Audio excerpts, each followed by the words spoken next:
I sat perfectly still as 12 hands went up into the air. My mother-in-law had just asked our entire extended family to vote on whether I should be permanently banned from the family. They all voted yes. I did not scream. I did not cry. I just looked at the lavish dining room around us, a room paid for by the very restaurant empire I secretly owned. Before I tell you how I legally evicted them from their own lives just 7 days later, let me know where you are watching from in the comments below. Hit that like button and subscribe if you have ever had to remind toxic in-laws exactly who holds the real power. I am Maya, 34 years old, and a corporate crisis manager based in Atlanta. I spend my days dismantling hostile takeovers, handling public relations disasters, and negotiating multi-million-dollar settlements. I am trained to remain absolutely calm when everything around me is burning to the ground. But nothing in my professional career could have prepared me for the emotional ambush waiting for me at the Caldwell family estate in Buckhead. It was Thanksgiving Day. The sprawling brick mansion was suffocatingly warm, filled with the rich scents of roasted turkey, collard greens, and candied yams. It had been exactly 2 years since my husband Marcus passed away in a tragic car accident. This was the first major holiday I had agreed to spend with his family since his funeral. I only came because I wanted to keep his memory alive for our young son, but sitting at that massive mahogany dining table, I quickly realized I had walked into a highly coordinated trap. The Caldwell family was basically royalty in our local community. They were the proud owners of Caldwell's Heritage, an upscale soul food restaurant chain that had been a staple in Atlanta for decades. My mother-in-law, Beatrice Caldwell, built her entire identity on being the powerful matriarch of that business and a highly respected pillar of her mega church. To the outside world, she was a devout, generous, and loving woman. But behind closed doors, Beatrice was a master manipulator who ruled her family through financial control and emotional intimidation. From the day Marcus brought me home, Beatrice made it clear I was an outsider. I did not come from their prestigious social circles. I wore tailored silk suits instead of extravagant church hats, and I prioritized my independent career over joining the family restaurant business. Marcus was her golden child, and she deeply resented that he chose a woman who refused to bow to her authority. When he died, the invisible thread tying me to her grace snapped entirely. The dinner had been tense from the start. I sat near the middle of the long table, quietly cutting my food while listening to the forced, superficial chatter. Beatrice sat at the head of the table wearing a burgundy silk dress, her signature pearl necklace gleaming under the crystal chandelier. She spent the first hour of the meal holding court, boasting to the extended family about her latest church donations and the supposed record-breaking profits of the restaurants. I knew the actual financial numbers of her business were a disaster, but I kept my mouth shut and focused on my plate. We had just finished the main course when the atmosphere in the room abruptly shifted. The low hum of conversation and the clinking of silverware suddenly felt incredibly heavy. Beatrice reached out with a manicured hand and picked up her silver fork. She tapped it sharply against her crystal wine glass. The sharp ringing sound cut through the room like a siren. Everyone froze. The cheerful chatter of my aunts, uncles, and cousins died down instantly. Beatrice cleared her throat and stood up slowly, smoothing the front of her dress. Her eyes locked directly onto mine. The look she gave me was a chilling combination of absolute triumph and deep-seated disdain. Family, she began, her voice projecting with the practiced cadence of a seasoned preacher.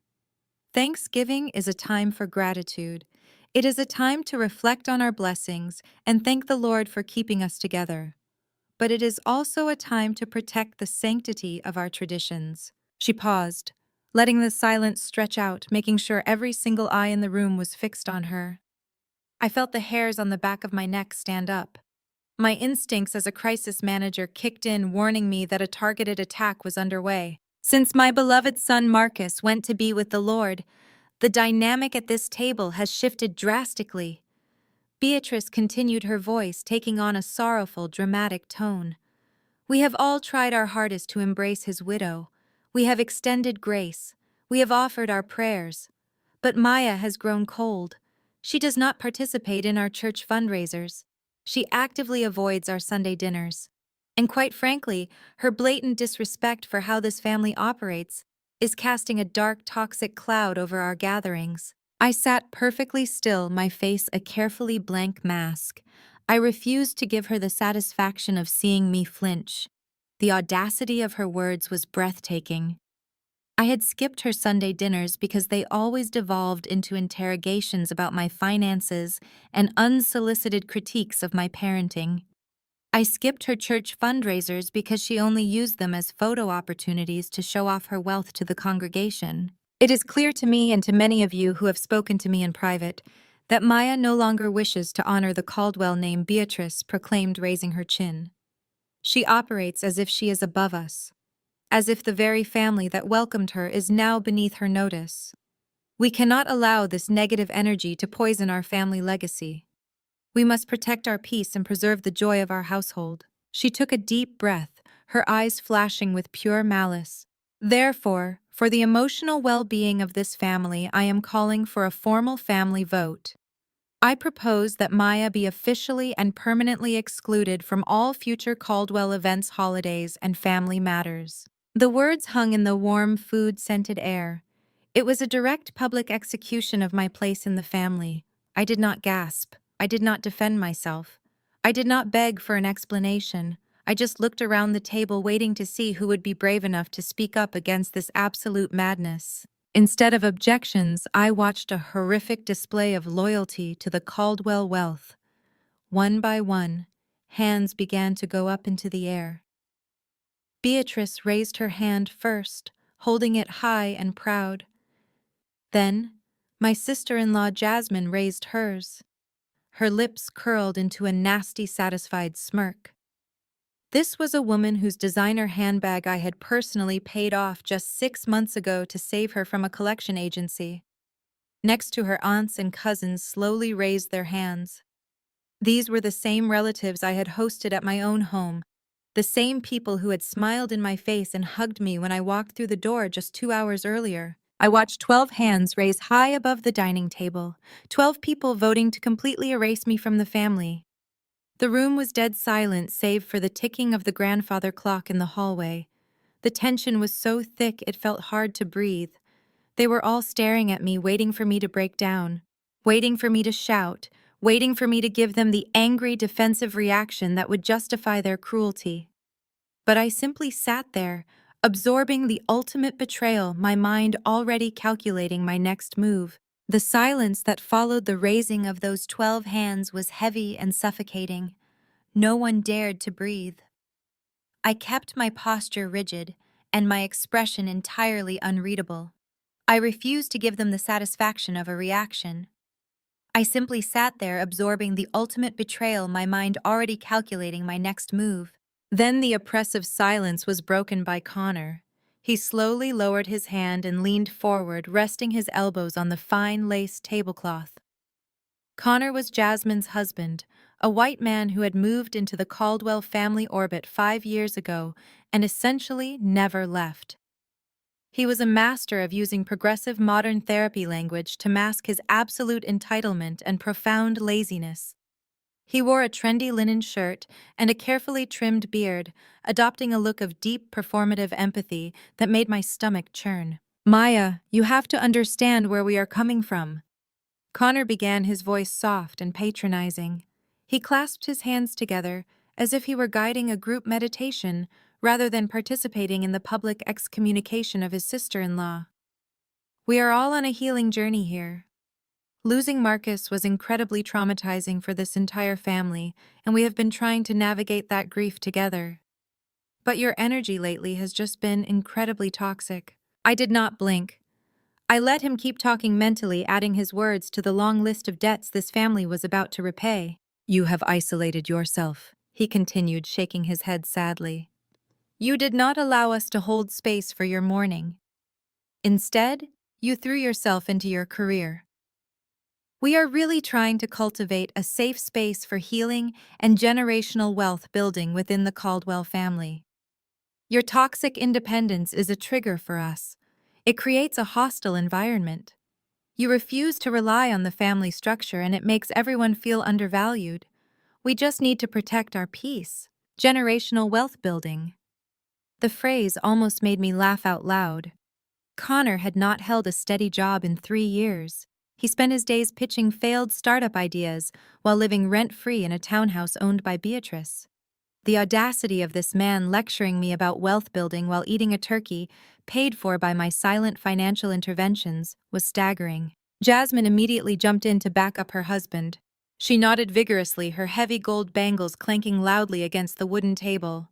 Exactly, she chimed in, pointing a manicured acrylic nail in my direction. You act like you are better than us, just because you run your little corporate consulting firm downtown. You think because you wear expensive suits and mingle with executives that you can look down your nose at our traditions. Jasmine's face twisted with a bitter, visceral jealousy that had been brewing since the day Marcus first introduced me to the family. You are a widow, Maya. She spat, her voice growing louder and more aggressive. You should be leaning on us. You should be seeking our guidance. Instead, you walk around acting like you run the world. You make everyone in this house uncomfortable because you refuse to play your part. You think you are untouchable, but you forget that you are only sitting at this table because my brother fell in love with you. Without Marcus, you are just a guest who overstayed her welcome. I stared at Jasmine. My expression remained stone cold, but inside a furious fire was beginning to burn. I stared at this woman who lived entirely for social media validation. I knew for a fact that her credit cards regularly declined at local grocery stores. I knew because I was the one who had quietly written a check to stop her luxury SUV from being repossessed just 6 months ago. I did it to protect my late husband's family name, keeping her embarrassing financial ruin a secret from the very aunts and uncles sitting around this table. Yet here she was, aggressively lecturing me about family roles and my supposed arrogance. The sheer hypocrisy in the room was suffocating. I looked past Jasmine and Connor, scanning the faces of the extended relatives. My aunts and uncles, people who had gladly accepted my financial help, my gifts and my hospitality over the years, now sat with their eyes averted. They stared at their plates, too cowardly to speak up against Beatrice, too comfortable in their complicity. They had traded their loyalty for Beatrice's approval, completely unaware that Beatrice's empire was a hollow shell. I was fully prepared to sit through the rest of this pathetic display in silence. I was prepared to let them finish their self-righteous speeches, gather my things, and quietly walk out the door. I had dealt with hostile boardrooms and ruthless corporate raiders. A dining table full of delusional narcissists was nothing I could not handle. But then a small trembling hand tugged urgently at the sleeve of my silk blazer. I turned my head and looked down at my son. Leo was 8 years old, a brilliant, sensitive boy who looked so much like his father that it sometimes made my heart ache. He had been sitting quietly beside me this entire time, obediently eating his dinner. Now his fork lay abandoned on his plate. His big brown eyes were wide with confusion, fear, and profound hurt. His lower lip quivered uncontrollably, and heavy tears were spilling down his cheeks, dropping onto the collar of his crisp white shirt. He did not understand the complex web of financial control and jealousy that ruled his grandmother's actions, but he understood exactly what it meant when an entire room full of people raised their hands against his mother. "Mom." Leo sobbed, his voice cracking. The sound pierced through the heavy tension in the dining room. "Why are they doing this? Why does Grandma hate us?" My heart shattered. The cold, calculated armor I wore for my profession instantly melted away, replaced by the fierce, protective instinct of a mother. I reached out and pulled him against my side, wrapping my arms securely around his small, shaking shoulders. I kissed the top of his head, murmuring softly to calm him, doing my best to shield him from the toxic energy radiating from the people across the table. The sound of a grieving child crying should have invoked at least some level of basic human compassion. It should have shamed them. It should have made Beatrice realize that her cruel power play was damaging her own grandson. Instead, Beatrice's mask of devout Christian righteousness vanished completely. Her eyes narrowed into furious slits. She slammed her hand flat against the mahogany table with a loud, violent smack. The fine crystal glasses and silver cutlery rattled against the porcelain plates. "Leo, stop that whining right this instant," Beatrice snapped. Her voice was harsh, entirely devoid of any grandmotherly warmth or patience. "I will not tolerate a crying child ruining my Thanksgiving dinner." Leo flinched, burying his face into my blazer, his small body trembling against mine. Beatrice pointed a long, accusing finger directly at my son. "This is exactly what I'm talking about," she declared loudly to the rest of the table. "Look at how weak he is. This is grown folks' business and he is interrupting. You act just as spoiled, arrogant, and disrespectful as your mother. Marcus would be absolutely ashamed to see how soft and undisciplined you are raising this boy, Maya." The air in the room seemed to freeze. The ticking of the grandfather clock in the hallway sounded like a countdown to an explosion. Mentioning my dead husband was a dangerous line to cross. Using his name to emotionally abuse his only child was a declaration of war. A physiological shift happened inside my body. The rational patient part of my brain shut down entirely. The grace I had extended to this family out of respect for the man I loved evaporated into thin air. Every ounce of restraint I possessed vanished. They had wanted to push me to see how much abuse I would silently absorb just to maintain the illusion of family harmony. They thought my silence was weakness. They thought my refusal to engage in their petty screaming matches meant I was defenseless. They were catastrophically wrong. The absolute final boundary had been crossed. Attacking me was one thing. I could weather their jealousy, their fake therapy buzzwords, and their pathetic power trips. But terrorizing my son and weaponizing his dead father's memory against him was an unforgivable offense. I stopped comforting Leo for a brief second and slowly lifted my head to look directly at Beatrice. The expression on my face must have been terrifying because Connor visibly shifted backward in his chair and Jasmine's smug smile instantly vanished. I did not raise my voice. I did not need to scream or throw a plate to command the room. True power is quiet, and the fury I felt was absolute zero. The game of being the polite, accommodating widow was officially over. I pushed my chair back. The heavy mahogany legs scraped against the vintage Persian rug with a loud, grating sound that made several people around the table flinch. I stood up slowly, my posture impeccably straight, towering over the seated family members who had just eagerly voted for my exile. I reached down and took Leo by his small, trembling hand, pulling him gently away from the table and pressing him securely against my side. "Protecting your safe space?" I said, my voice barely above a whisper. Yet it echoed through the cavernous dining room with terrifying clarity. "Is that what you call this? Beatrice?" Beatrice opened her mouth to issue another command, but the sheer intensity in my eyes stopped the words in her throat. "You invoke my dead husband's name to justify bullying his 8-year-old son." I continued, taking a slow, deliberate step forward.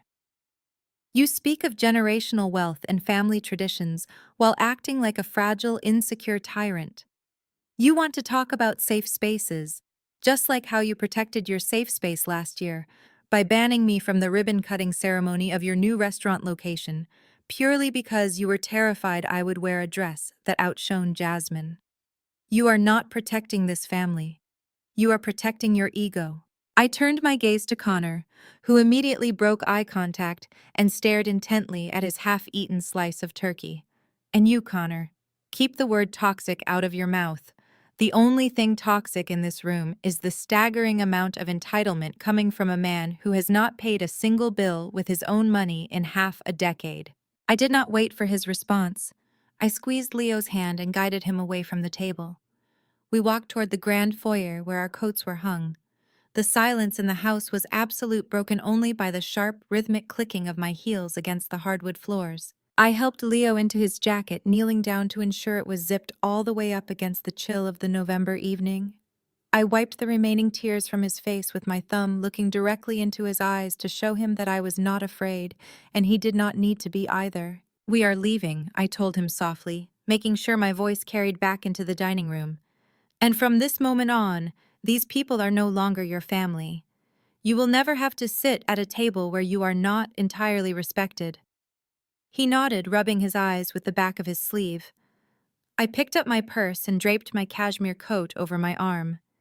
As I reached for the brass handle of the front door, Jasmine finally found her false courage. "Good riddance," she sneered loudly from the dining room, her voice dripping with artificial bravado. "Do not come crying to us and do not expect any help when you realize how hard it is out there alone in the real world." I paused. I did not turn my whole body around, just glanced back over my shoulder at the 12 people who had so eagerly participated in my public execution. They looked like a pathetic portrait of fake nobility sitting in a dining room funded by a failing restaurant chain they were too arrogant to realize was bleeding dry. I smiled. It was a cold, calculated expression devoid of any warmth or forgiveness. "Enjoy your turkey, Beatrice," I said, my tone perfectly even and devoid of any emotion. "I hope it tastes exactly like victory, because it is the last meal you will ever enjoy in peace." I turned back, pulled the heavy oak door open, and stepped out, pulling it shut behind me with a definitive solid thud that severed my ties to the Caldwell family forever. The cold Atlanta air hit my face, instantly sharp and bracing. It felt like walking out of a suffocating tomb into pure, unadulterated oxygen. The crisp autumn wind whipped through my hair, but I felt nothing except an intense burning focus. I walked Leo to my car parked at the edge of the sprawling circular driveway. I opened the rear door and made sure he was securely buckled in. His small hands gripped his seatbelt tightly, and he looked up at me with eyes that still held traces of fear from the confrontation. "Are we really never going back there, Mom?" he asked, his voice shaking slightly in the cool air. "Never," I promised him, leaning in to kiss his forehead. "I will never let anyone speak to you like that again, Leo. Not even your grandmother. You and I are a team. We do not need their permission to be happy, and we certainly do not need their table to eat." He nodded, a small sigh of relief escaping his lips as he sank back into the leather seat. I closed his door, walked around to the driver's side, and slid behind the wheel. The heavy insulation of the car immediately blocked out the sounds of the neighborhood, wrapping us in a quiet, protective bubble. I started the engine, the low purr of the motor grounding me. As I drove the car down the long, manicured driveway and past the imposing iron gates of the Caldwell estate, I looked at the mansion in my rearview mirror one last time. They thought they had won. They truly believed that by voting me out, they had successfully stripped me of my power, my voice, and my connection to Marcus. They thought I was just a grieving widow they could intimidate and discard whenever I became too independent for their liking. They had no idea that they had just handed me the exact justification I needed to absolutely ruin them. The drive back to our penthouse in Midtown was quiet and tension-filled. I kept the radio off, letting the rhythmic hum of the tires on the asphalt fill the silence inside the cabin. The city lights of Atlanta blurred past the windows in streaks of gold and red. In the rearview mirror, I watched Leo slowly relax his breathing, evening out, as the traumatic events of the evening began to fade into the safety of our car. I reached back and rested my hand on his knee, offering a silent reassurance that I was there. I was strong, and I was in complete control. My mind, however, was operating at 1,000 miles a minute. The lingering grief that had anchored me to the Caldwell family for the past 2 years had been entirely burned away. It was instantly replaced by the clinical, razor-sharp mindset of a corporate crisis manager. They wanted to protect their generational wealth. They wanted to protect their heritage. They wanted to exert dominance over the one person who actually held the keys to their entire kingdom. I pulled the car into the secure underground parking garage of our building. I shifted the gear into park, but left the engine running for just a moment.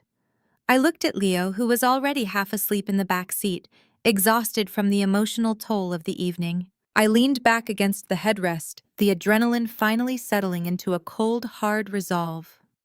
I reached into my purse and pulled out my phone. The screen illuminated my face in the dim light of the parking garage. I bypassed the dozens of missed messages and notifications from friends wishing me a happy holiday. Instead, I opened my encrypted messaging app and scrolled down to the contact for my lead attorney, a brilliant cutthroat woman named Valerie, who handled all of my most sensitive corporate acquisitions. I tapped the screen, my thumbs moving with absolute precision. There was no hesitation, no second guessing, and absolutely no mercy left in my heart. I typed a single decisive directive. Initiate the Phoenix Protocol. It is time to collect. I hit send, locked the screen, and stepped out of the car, fully prepared to watch the Caldwell empire burn to the ground. I carried a sleeping Leo from the parking garage up to our penthouse. The quiet hum of the private elevator was a stark contrast to the screaming chaos we had just left behind at the estate. Inside, the floor-to-ceiling windows showcased the glittering Atlanta skyline, a sprawling grid of power and money that operated on logic, contracts, and leverage. I laid Leo in his bed, pulled the heavy duvet up to his chin, and stood in the doorway watching him breathe. He was safe here. They would never touch him or his peace of mind again. The next morning arrived with the sharp, buzzing vibration of my phone against the marble surface of the kitchen island. It was barely 7 o'clock. I poured myself a cup of black coffee, wrapped my silk robe tighter around my shoulders, and picked up the device. The screen was completely choked with notifications. There were dozens of missed calls from extended family members, frantic text messages from mutual acquaintances in the local church community, and urgent links forwarded by the media monitoring team at my firm. I bypassed the noise and tapped the first link sent by my assistant. It opened directly to a live broadcast recording on social media. There was Jasmine broadcasting to her 50,000 followers. She was sitting in the Caldwell's sunroom, wearing an oversized cozy sweater with her hair pulled into a messy bun. She wore absolutely no makeup. It was a carefully curated, highly calculated look designed to project raw vulnerability and profound emotional devastation. She was dabbing at her eyes with a crumpled tissue, staring tragically into the camera lens, as if pleading directly with the viewer's soul. "I never thought I would have to make a video like this," Jasmine whimpered, her voice quivering with practiced theatrical sorrow. "But my family is hurting today. We are bleeding. Yesterday, on a day meant for giving thanks, my sister-in-law Maya completely shattered our hearts. We tried so hard to welcome her. We tried to offer her a safe space to heal after my brother Marcus passed away. But she stood up at our dinner table completely unprovoked, screamed at my mother, and walked out. I leaned back against the cool marble counter, taking a slow, methodical sip of my coffee as I watched the performance unfold. As a professional, I had to admit Jasmine was hitting all the right notes for a digital sympathy tour. "She took my nephew away from us," Jasmine continued, allowing a single perfectly timed tear to roll down her cheek. "She is a greedy, cold woman who only cared about the Caldwell name when Marcus was alive to pay for her lifestyle. Now that he is gone, she has abandoned the very people who loved him most. She thinks she is above us. Please pray for my mother. She is absolutely devastated by this betrayal." The comments rolling across the bottom of the screen were entirely predictable. Strangers who knew nothing about our lives were calling me a monster, a gold digger, and a wicked widow who had used a good God-fearing family for their money. Jasmine was soaking up the digital validation, replying to the most dramatic comments with prayer hand emojis and tragic little broken hearts. She was feeding the beast of public opinion, painting herself as the innocent victim of my supposed cruelty.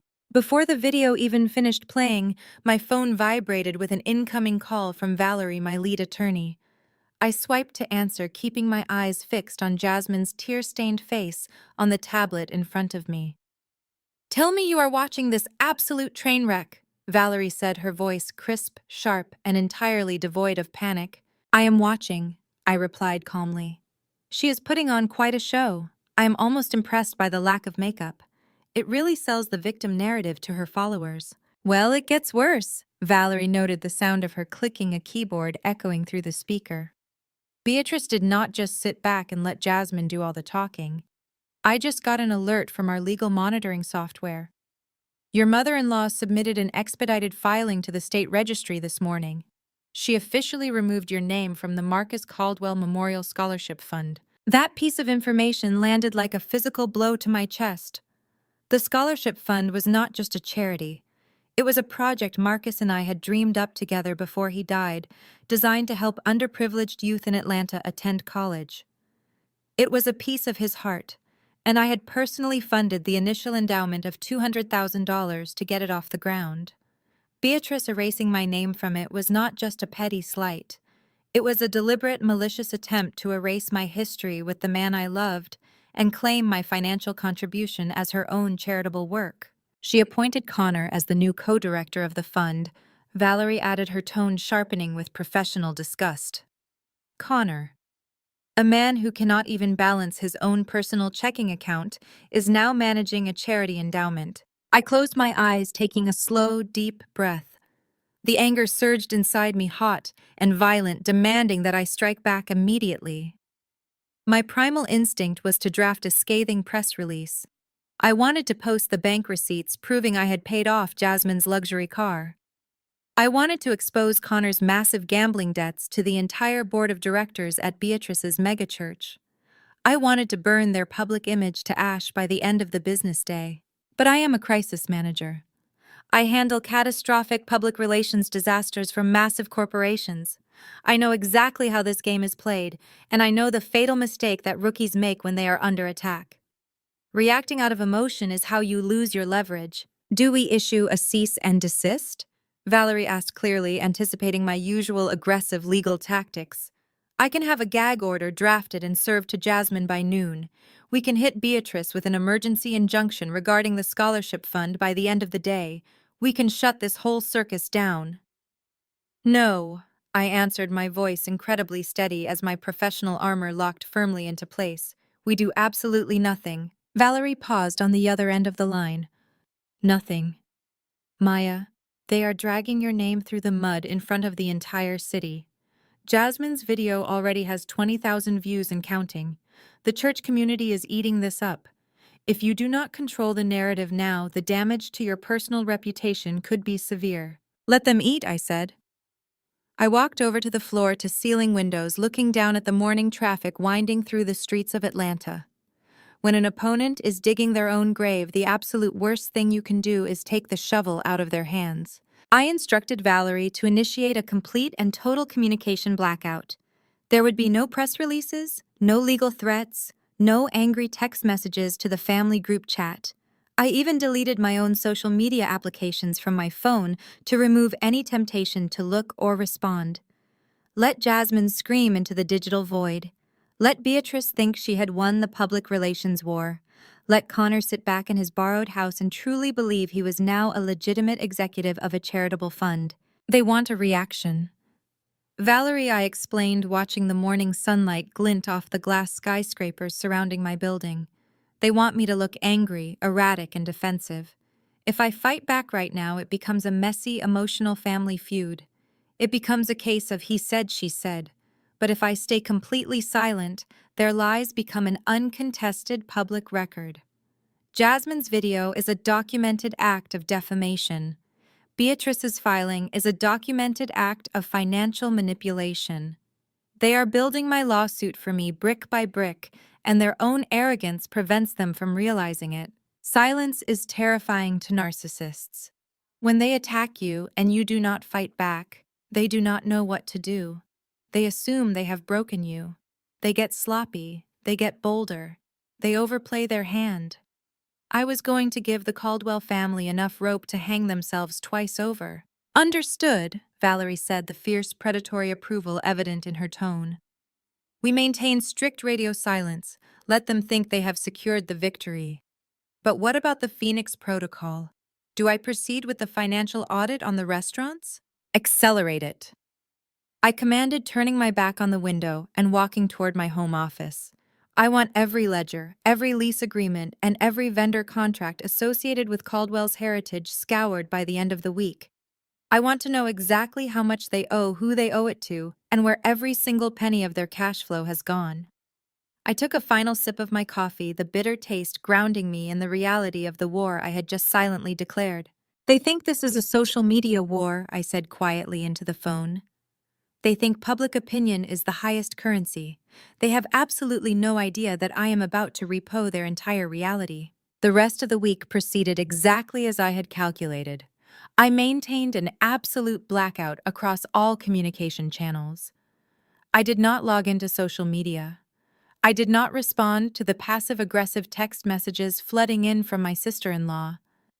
I knew that my silence was driving Beatrice completely out of her mind. Women like my mother-in-law feed on conflict. They view every argument as a stage where they can play the victim or the righteous matriarch. By refusing to step onto her stage, I was starving her of the attention she desperately craved.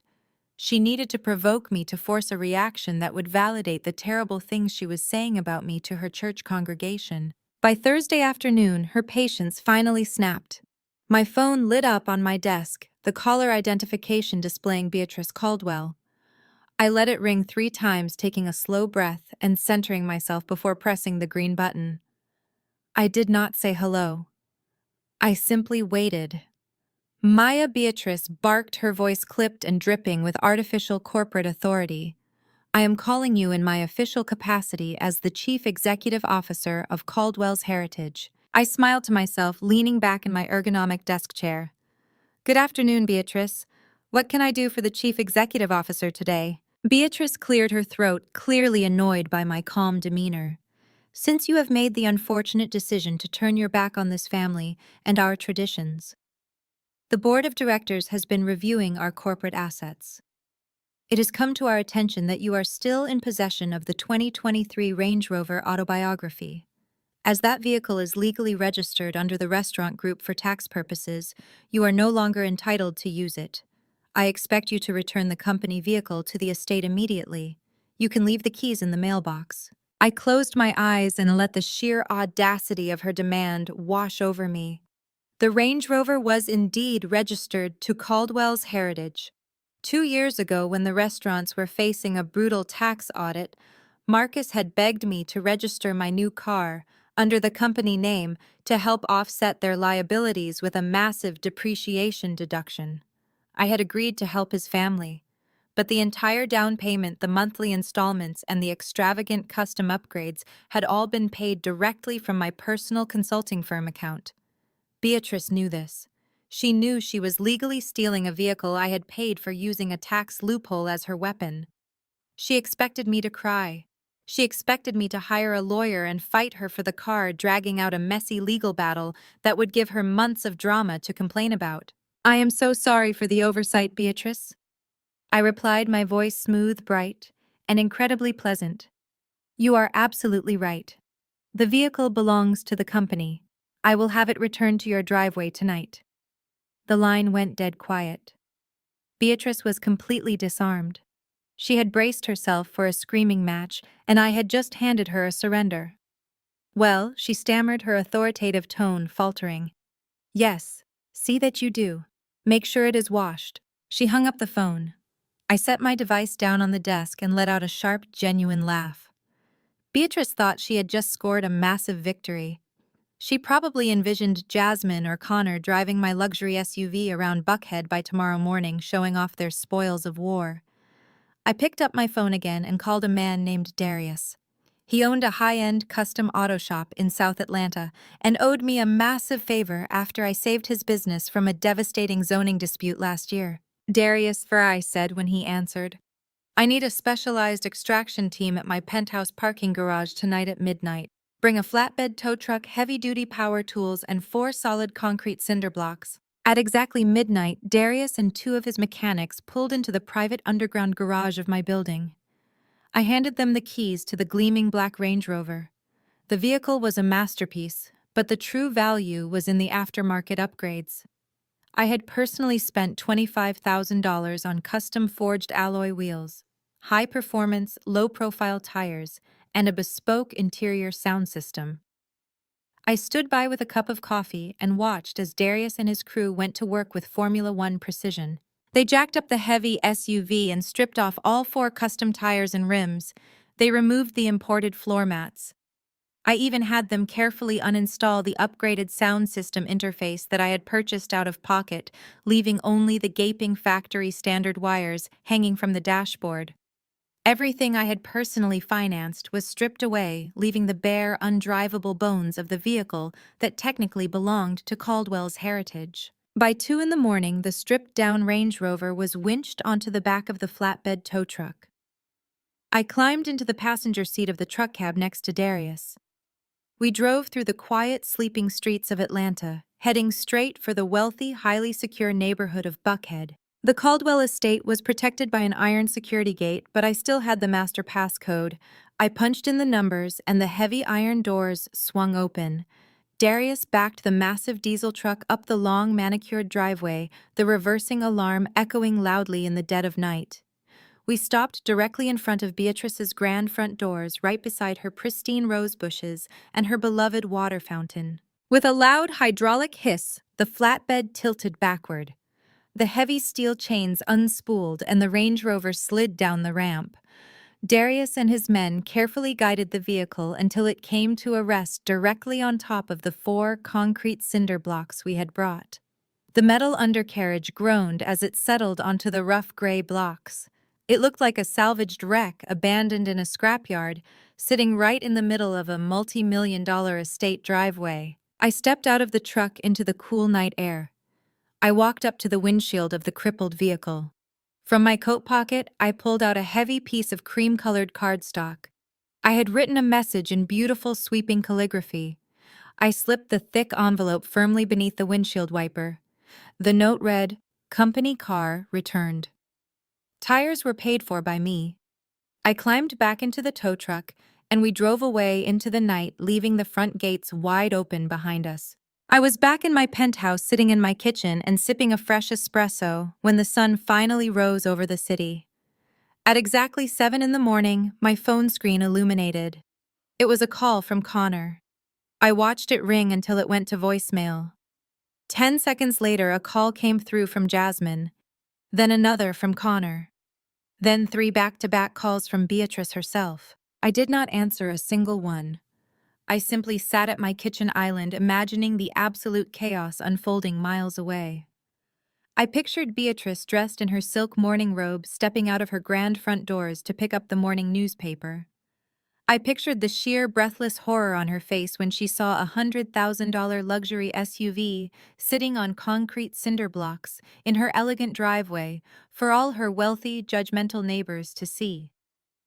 I imagined Connor coming out to inspect the damage, realizing the car he probably intended to claim as his own CFO company vehicle was completely undrivable and stripped of its most valuable components. They wanted to play corporate games. They wanted to use legal technicalities to strip me of my assets and humiliate me. But they were amateurs playing against a seasoned professional. I had followed Beatrice's instructions to the exact letter of the law. I had returned the company property. I just made sure to keep exactly what was mine. My phone buzzed again, this time with a frantic, furious text message from Beatrice. It was a long paragraph demanding I pay for new tires, threatening to call the police, and calling me an unhinged lunatic. I read the message, smiled, and swiped it away. Let them call the police. I had every receipt and bank statement proving my ownership of the removed parts. The authorities would call it a civil matter and leave them standing in their driveway looking like fools. This was just the appetizer. The Caldwell family thought they were dealing with a heartbroken widow throwing a tantrum over a car. They had no idea that while they were busy screaming at a vehicle on cinder blocks, my legal team was quietly preparing to detonate the entire foundation of their financial existence. The real war had not even started yet. At 10 in the morning, I walked into the glass-walled conference room of Sterling and Vance, the most ruthless corporate law firm in Atlanta. Valerie was already waiting at the head of a massive mahogany table. She wore a tailored emerald green suit, her natural hair styled in an immaculate crown. Valerie was a legal predator who did not lose cases, and she was the exact weapon I needed. She looked up from her tablet as I took a seat, sliding a thick, leather-bound portfolio toward me. I saw the photos of the Range Rover. Valerie said, a razor-sharp smile touching the corners of her mouth. "A bold move, Maya. But we have much bigger fish to fry today. Are you ready to look at the real numbers?" I nodded, opening the portfolio. Inside lay the commercial lease agreements for Caldwell's Heritage.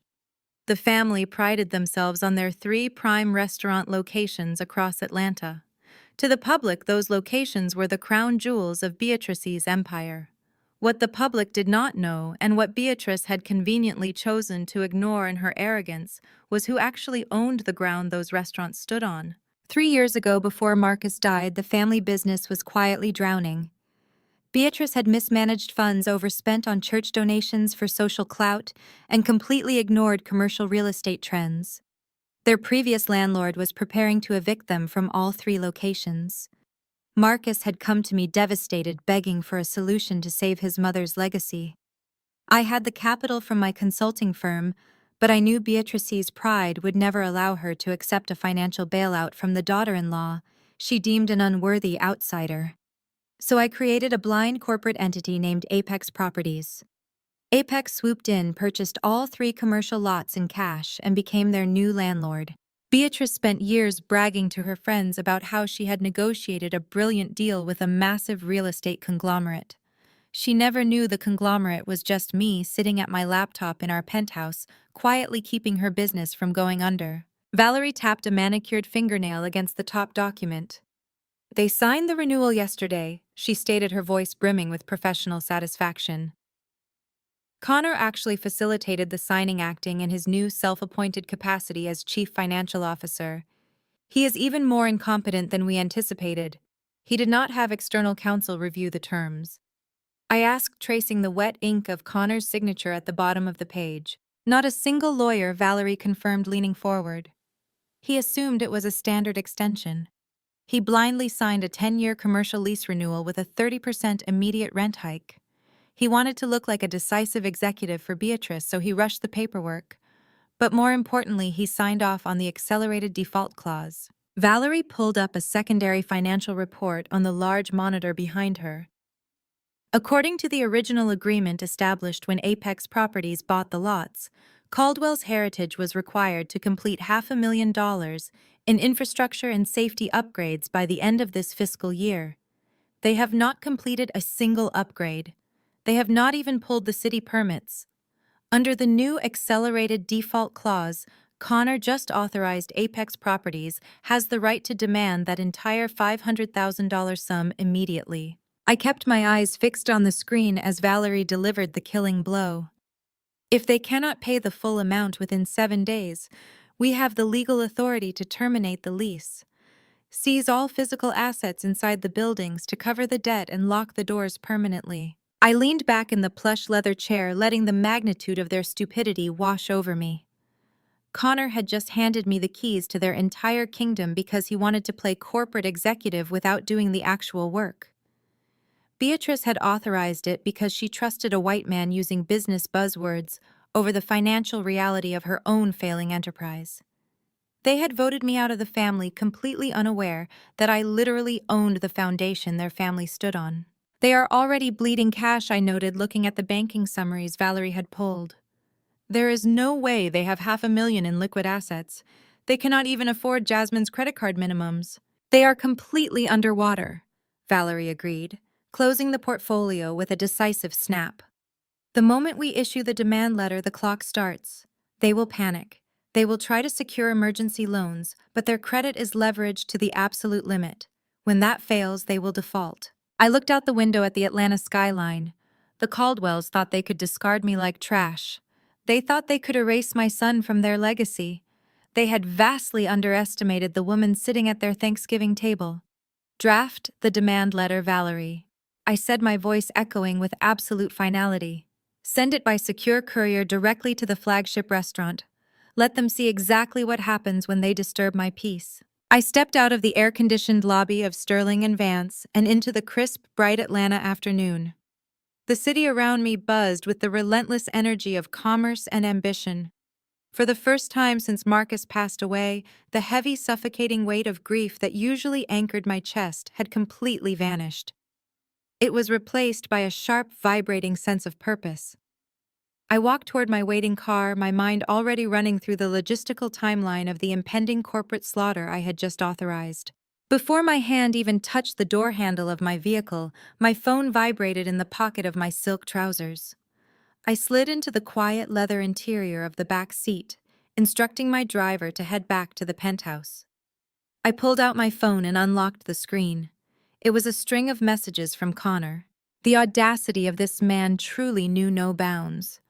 Less than 48 hours ago, he had sat at a Thanksgiving table and weaponized therapy buzzwords to publicly excommunicate me from the family.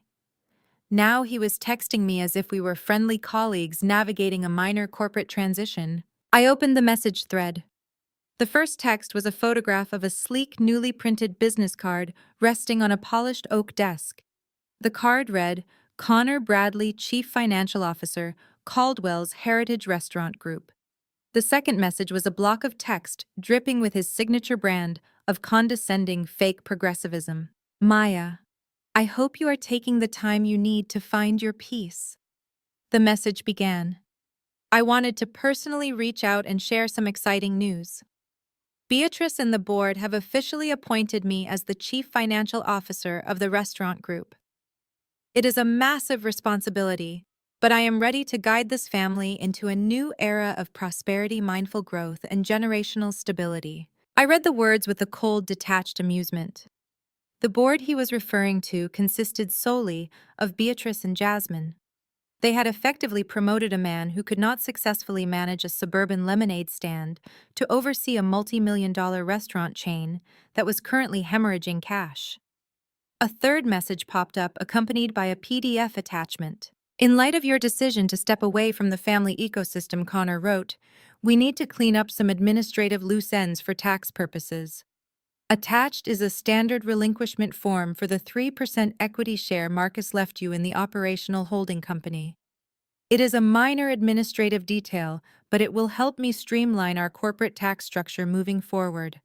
Please print, sign, and return this by Monday morning. We all agree it is best to have a clean, healthy break so the family can truly begin to heal. I stared at the screen, letting the sheer blinding hubris of his demand wash over me. He was actually asking me to voluntarily forfeit the very last legal thread tying me to my late husband's operating business. He assumed I was too emotionally exhausted from the Thanksgiving ambush to fight for a measly 3%. He truly believed that his brand new self-appointed title gave him absolute leverage over me. He thought putting Chief Financial Officer in his email signature somehow made him untouchable. He had absolutely no idea that as his anonymous landlord, I already owned the entire chessboard. A weaker woman might have fired back a furious paragraph. A less experienced professional might have pointed out that his new title was completely worthless because the company he was so proud to manage was technically insolvent. But I did not type a paragraph. I did not justify my existence or defend my assets. I tapped the screen, keeping my response surgically precise, designed to inflict maximum psychological discomfort. I knew exactly what was sitting inside the heavy steel floor safe in the back office of the Caldwell's Heritage flagship location. Marcus had installed that safe years ago. It held the daily cash deposits, the emergency operating funds, and the sensitive corporate documents. But I also knew, thanks to the preliminary forensic audit, Valerie's team was already compiling that Connor had been quietly dipping into that exact safe for months. He had been skimming cash to cover his mounting gambling debts and to buy designer gifts for his mistress, masking the missing money with incredibly sloppy accounting entries. He thought no one would ever have the authority to verify. I also knew that the disastrous 10-year lease extension he had just blindly signed was sitting right on top of those fabricated ledgers inside that very same safe. I tapped out my reply. Congratulations on the new title, Connor. Check the safe. I hit send. I watched the screen as the tiny delivery indicator turned into a red receipt. Connor had seen it immediately. I imagined him sitting in his new office, the smug smile slowly sliding off his face as his eyes scanned my 6-word response. I watched the typing bubble appear on my screen. It bounced for 3 seconds, then disappeared. It appeared again a moment later, then vanished once more. He was hesitating. He was panicking. Check the safe. It was a cryptic directive that carried 1,000 different threats. Did I know about the missing cash? Did I know about the lease? Did I leave something in there for him to find? The ambiguity was the weapon. I was letting him know that his perfectly constructed facade of corporate authority was completely transparent to me. I could see right through him, straight to the rotting, corrupt core of his actions. No further response came through. The digital silence spoke volumes. I locked my phone and slipped it back into my pocket as my car pulled up to my building. Connor would undoubtedly march straight to that back office. He would spin the dial on the floor safe. He would look at the stacks of documents, the dwindling cash reserves, and his own fabricated ledgers. He would try to convince himself that my text was just the bitter, dramatic rambling of a defeated widow. He would run back to Beatrice and Jasmine, assuring them that he had everything under control and that I was just lashing out because I was jealous of his new promotion. They would probably pop an expensive bottle of champagne tonight to celebrate his new title. They would toast to their safe space and their generational wealth, feeling incredibly smug and overly confident in their newly secured family hierarchy.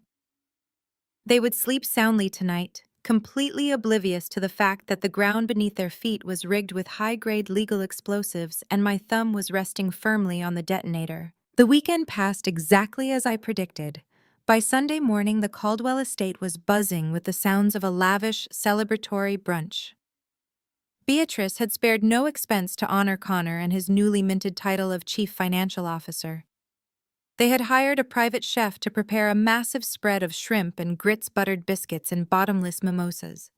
The dining room, the very same room where they had voted to banish me just over a week ago, was packed with the same aunts, uncles, and church friends who had watched my public execution in silence. I made sure my courier arrived right at the peak of their celebration. Jasmine was likely holding court near the mimosa bar, loudly praising her husband's business acumen to anyone who would listen. Beatrice was undoubtedly circulating through the room accepting congratulations on securing the family legacy and making pointed remarks about how peaceful the house felt, without my toxic energy bringing everyone down.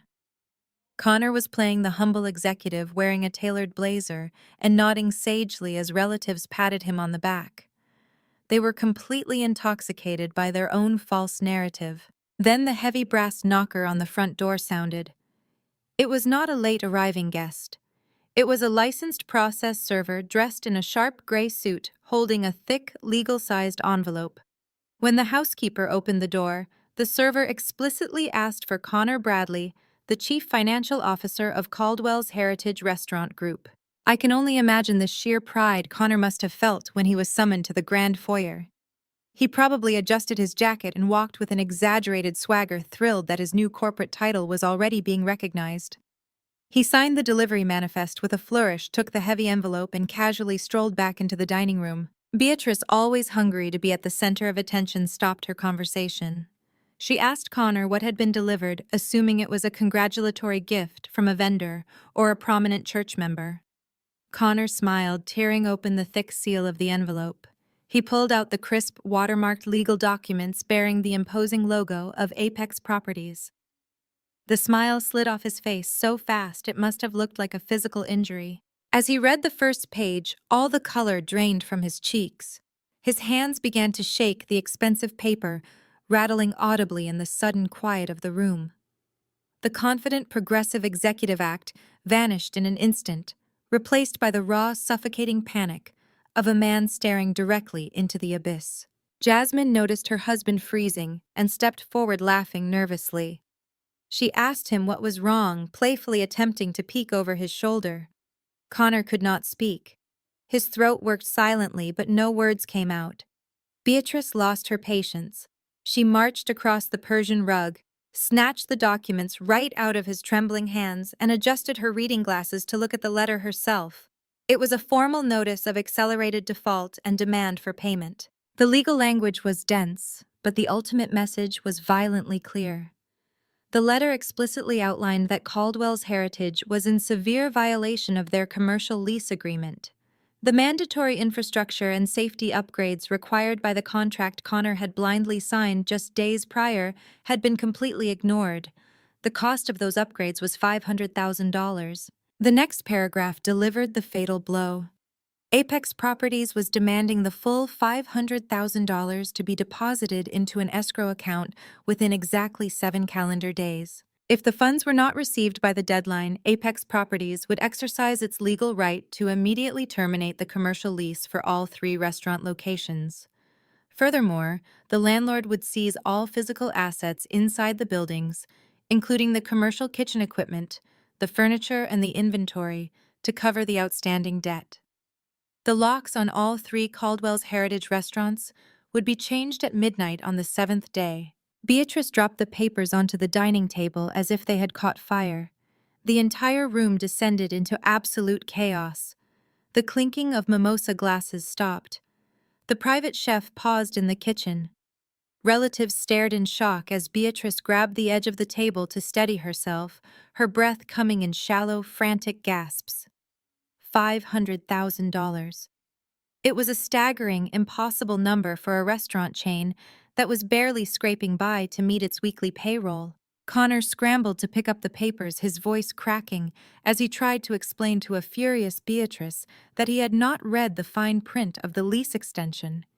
He tried to claim it was a predatory trap, a simple misunderstanding that could be negotiated away over a friendly business lunch. But Beatrice knew better.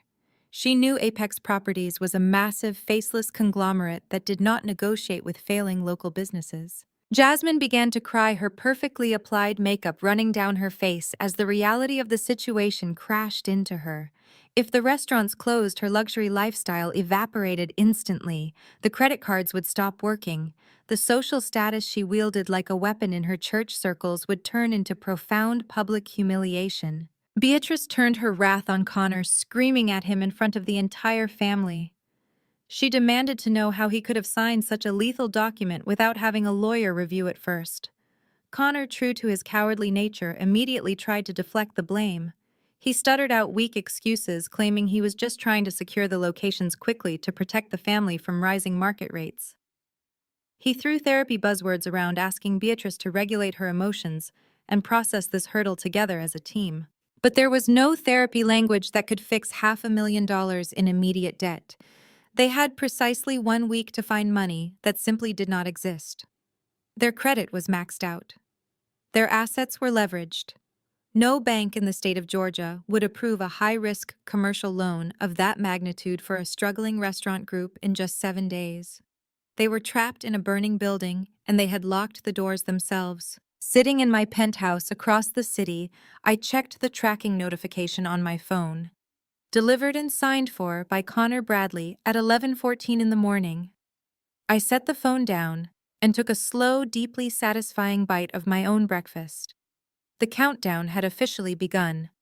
They had exactly 168 hours to watch everything they cared about turn to dust. The screaming in the Caldwell dining room had reached a fever pitch, bouncing off the vaulted ceilings and rattling the fine china.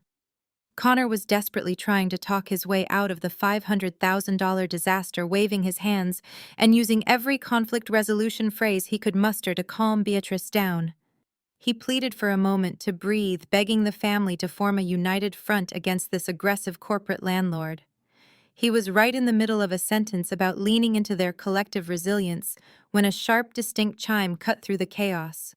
The sound came from Beatrice's personal tablet, which rested on the sideboard near the mimosa station.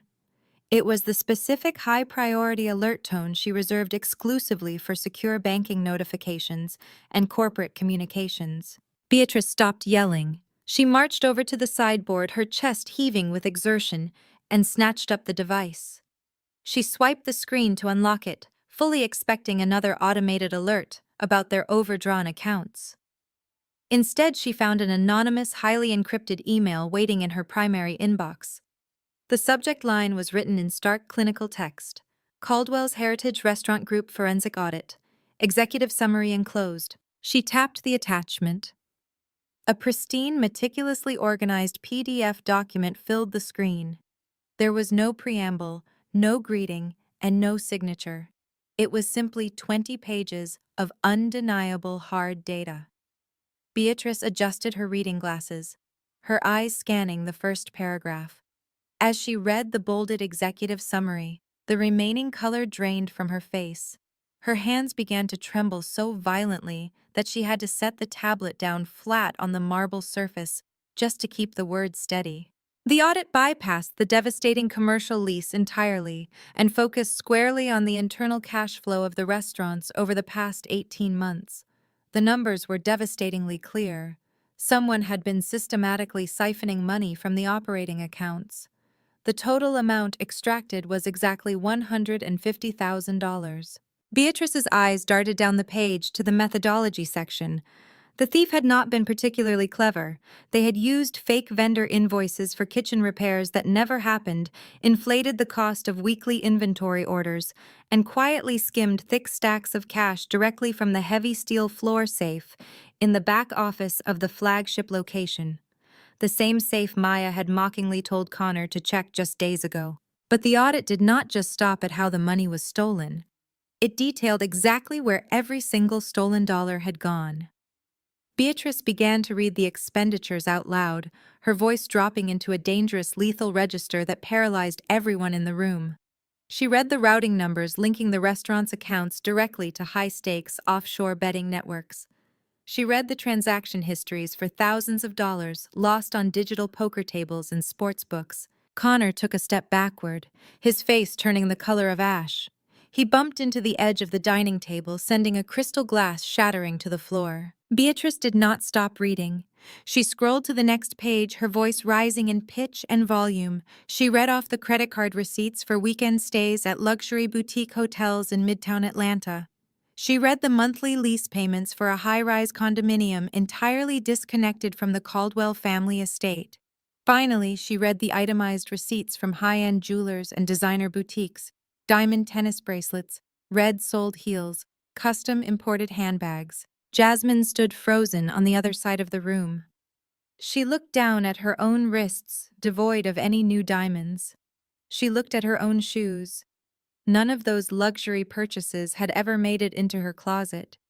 The realization hit her with the force of a freight train. The money was not just going to cover Connor's crippling gambling addiction. It was funding a fully separate, highly expensive life for a mistress. The perfectly curated sanctuary of the Caldwell home imploded. Jasmine let out a piercing, visceral shriek that echoed off the walls. She lunged across the dining room, her hands formed into claws, launching herself directly at her husband. The pristine, celebratory brunch turned into an immediate physical altercation. Aunts and uncles shouted in shock, rushing forward to pull a screaming, thrashing Jasmine off of the man she had just proudly defended to the entire world. Connor scrambled backward, tripping over overturned chairs and pleading for his life. He looked like a cornered rat. His progressive, sensitive facade was completely obliterated. He tried to stammer out a defense, claiming the email was a malicious cyber attack, a targeted framing job designed to tear the family apart. He pointed a trembling finger at the tablet and shrieked that Maya must have fabricated the entire document as revenge. But Beatrice was not a fool when it came to reading bank statements. She looked at the timestamps, the routing numbers, and the specific dates of the cash withdrawals. She knew they matched the exact days Connor had volunteered to personally handle the restaurant deposits. She realized with a crushing wave of humiliation that she had handed the keys of her empire to a parasitic fraud who was draining her dry right under her nose, all while he smiled in her face and ate at her Thanksgiving table. The wealthy church friends and extended relatives who had gathered to celebrate Connor's promotion immediately began making hurried excuses. They gathered their coats and practically ran for the front door, eager to escape the radioactive blast zone of the Caldwell family's absolute degradation. In less than 20 minutes, Beatrice had lost her business, her dignity, and her audience. Sitting in my penthouse miles away, I watched my phone screen light up with an incoming call from Valerie. I answered it on the first ring, taking a slow sip of my coffee. The payload was delivered and opened. Valerie reported, her voice thick with professional satisfaction. We have confirmation that the encrypted file was accessed from their primary IP address. I smiled, turning to look out over the city. Excellent. Valerie chuckled softly. Delivering the lease demand and the embezzlement audit within 10 minutes of each other was a stroke of absolute genius, Maya. You gave them a crisis they could not possibly manage. That is the fundamental essence of crisis management, I explained calmly, tracing the edge of my coffee cup. If I only sent the lease demand, they would have a common enemy. Beatrice, Jasmine, and Connor would have united their panic and pooled whatever pathetic resources they had left to try and fight Apex Properties. They would have formed a trauma bond over being victimized by a ruthless corporate landlord. I paused, letting the silence stretch for a moment before delivering the punchline. But by dropping the audit right on top of the eviction notice, I eliminated their ability to unite. I destroyed their trust in each other. Right now, Beatrice cannot focus on saving her restaurants because she is too busy realizing her trusted son-in-law has been stealing from her. Jasmine cannot focus on her social standing because she is too busy dealing with the public humiliation of a broke, cheating husband. I did not just burn their house down. I threw a grenade into the living room and locked the doors from the outside. Divide and conquer Valerie. They are too busy tearing each other apart to even think about coming after me. Valerie agreed, her tone shifting back to strict business. The clock is ticking on the $500,000. What is our next move? We wait, I replied smoothly. We sit back and we watch them drown. Beatrice is a proud, desperate woman. Once the initial shock wears off, she will realize she has absolutely no one left to turn to. Connor is a liability, and Jasmine is useless in a financial crisis.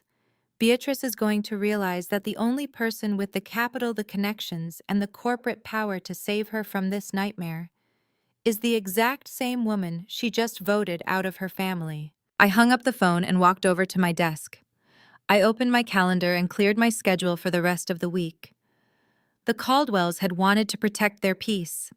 Now they were going to learn exactly how loud the consequences of their arrogance could be. Beatrice was going to call me. She was going to beg, and I was going to make sure she felt every single ounce of the humiliation she had tried to force onto my son. The highly anticipated phone call did not come on Monday. It took exactly 48 hours for the reality of their situation to completely shatter Beatrice Caldwell's massive ego. By Tuesday morning, the walls of her Buckhead estate must have felt like a shrinking prison cell. She had undoubtedly exhausted every possible avenue. She had probably called every wealthy contact in her church congregation, every local bank manager she had ever invited to a charity gala, and every shady private lender willing to return her desperate voicemails. None of them were going to hand over $500,000 to a restaurant chain that was publicly bleeding cash and internally managed by an embezzling fraud. I was sitting in the sunroom of my penthouse when my private mobile manicurist, a meticulous woman named Sarah, finished applying the base coat to my nails. The morning sunlight was streaming through the floor-to-ceiling glass, warming the room. That was when my phone, resting flat on the glass coffee table, vibrated. The screen illuminated with a custom contact photo I had assigned years ago.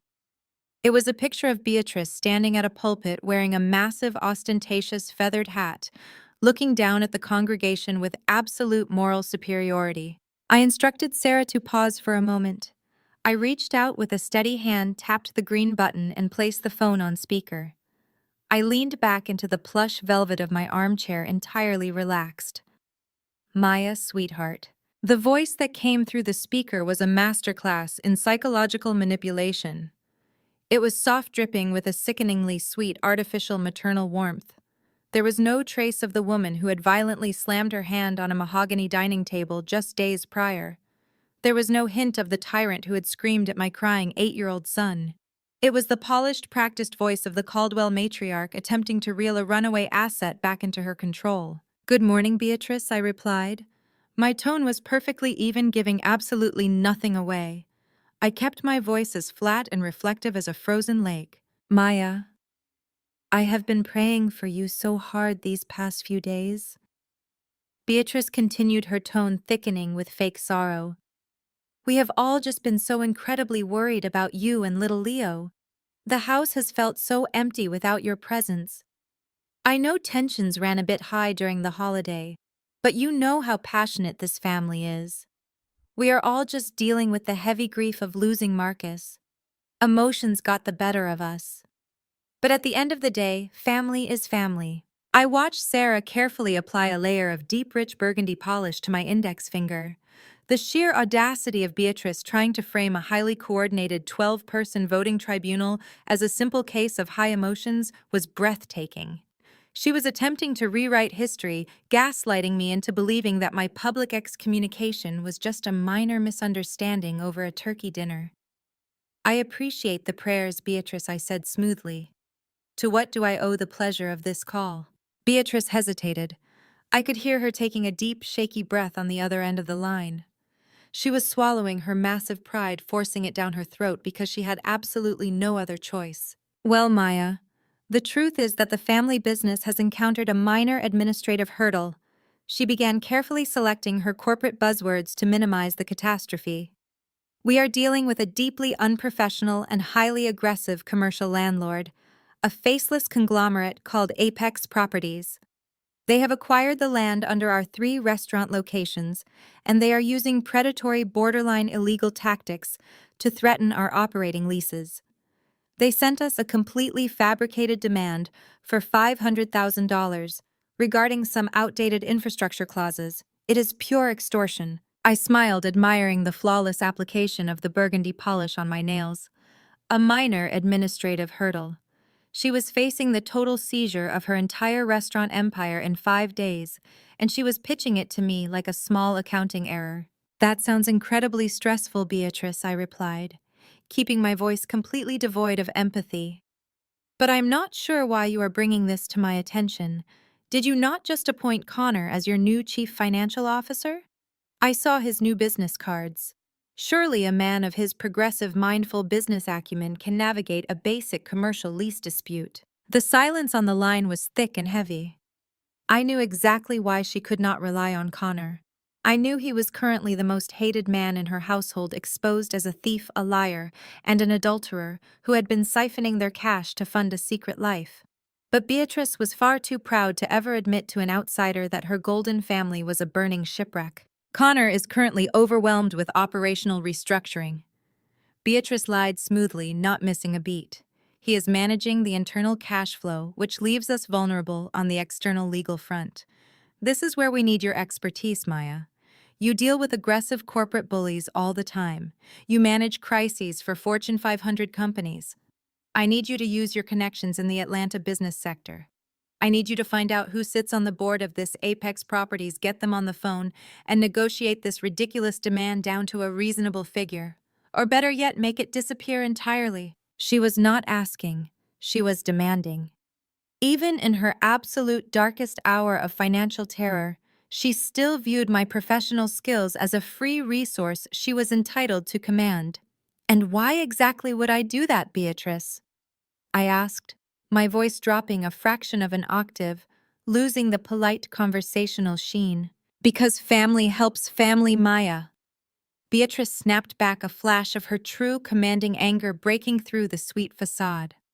Because Marcus dedicated his entire life to building the Caldwell's heritage name alongside me. This is his legacy. You are his widow. You have a moral and spiritual obligation to protect the empire that your husband loved. You cannot just sit in your luxury penthouse downtown and watch his family be extorted by greedy corporate vultures. She was weaponizing my dead husband's memory again. She was attempting to use my grief as a leash to drag me back into servitude. It was the exact same tactic she had used for years to keep me quiet, compliant, and writing silent checks to cover their endless mistakes. Let me make sure I understand this sequence of events, Beatrice, I said, leaning forward in my chair. Sarah paused her work, sensing the sudden, dangerous shift in the atmosphere of the room. Just last week, you sat at the head of your dining table and held a democratic vote to permanently ban me from the Caldwell family. You stated in front of a dozen witnesses that my toxic independence was ruining your safe space. Jasmine went on the internet to call me a greedy, wicked woman. You officially filed paperwork to erase my name from a charitable scholarship fund that I personally financed. I paused, letting the irrefutable facts hang in the air between us. And now, less than a week later, you are calling me to demand that I leverage my professional network to save your business from bankruptcy, all under the guise of family loyalty. Am I assessing this situation accurately? Maya, you are focusing on the past. Beatrice pleaded, her voice rising in pitch as panic began to bleed through her confident mask. I am talking about our future. I am talking about preserving the generational wealth that Leo is supposed to inherit. Do not do this for me. Do this for your son. If Caldwell's heritage falls, Leo loses his birthright. You have to step in and fix this. She was desperate. She was throwing every emotional manipulation tactic she had at the wall, hoping something would stick. She thought she was speaking to the same woman who used to bite her tongue and quietly clean up their messes to keep the peace. She thought my corporate resources were a magical shield she could hide behind to escape the consequences of her own horrific mismanagement. I looked at the phone on the glass table. I looked at the timer counting down the 7-day eviction notice I had legally served her. The trap was perfectly set.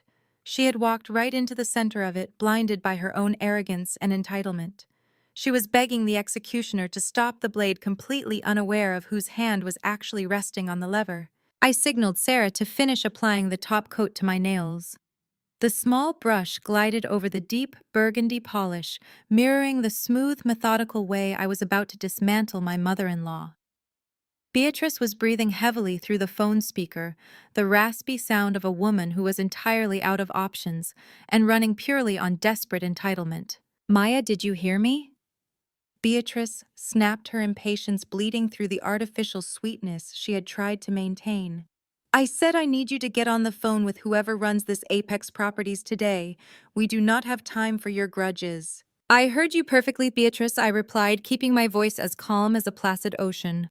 "But I want to make sure we are absolutely clear on the parameters of your request.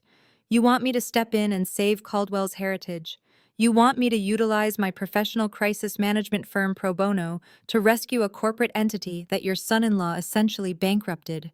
It is your family duty," she insisted, her voice rising to that familiar preaching cadence she used to command the church pews. "My family duty," I repeated, testing the words on my tongue. "That is fascinating. Because exactly 1 week ago, you held a democratic vote at your Thanksgiving table to officially revoke my family status. You looked me in the eye and told me my energy was toxic to your safe space. Jasmine broadcasted to 50,000 people that I was a wicked, greedy widow.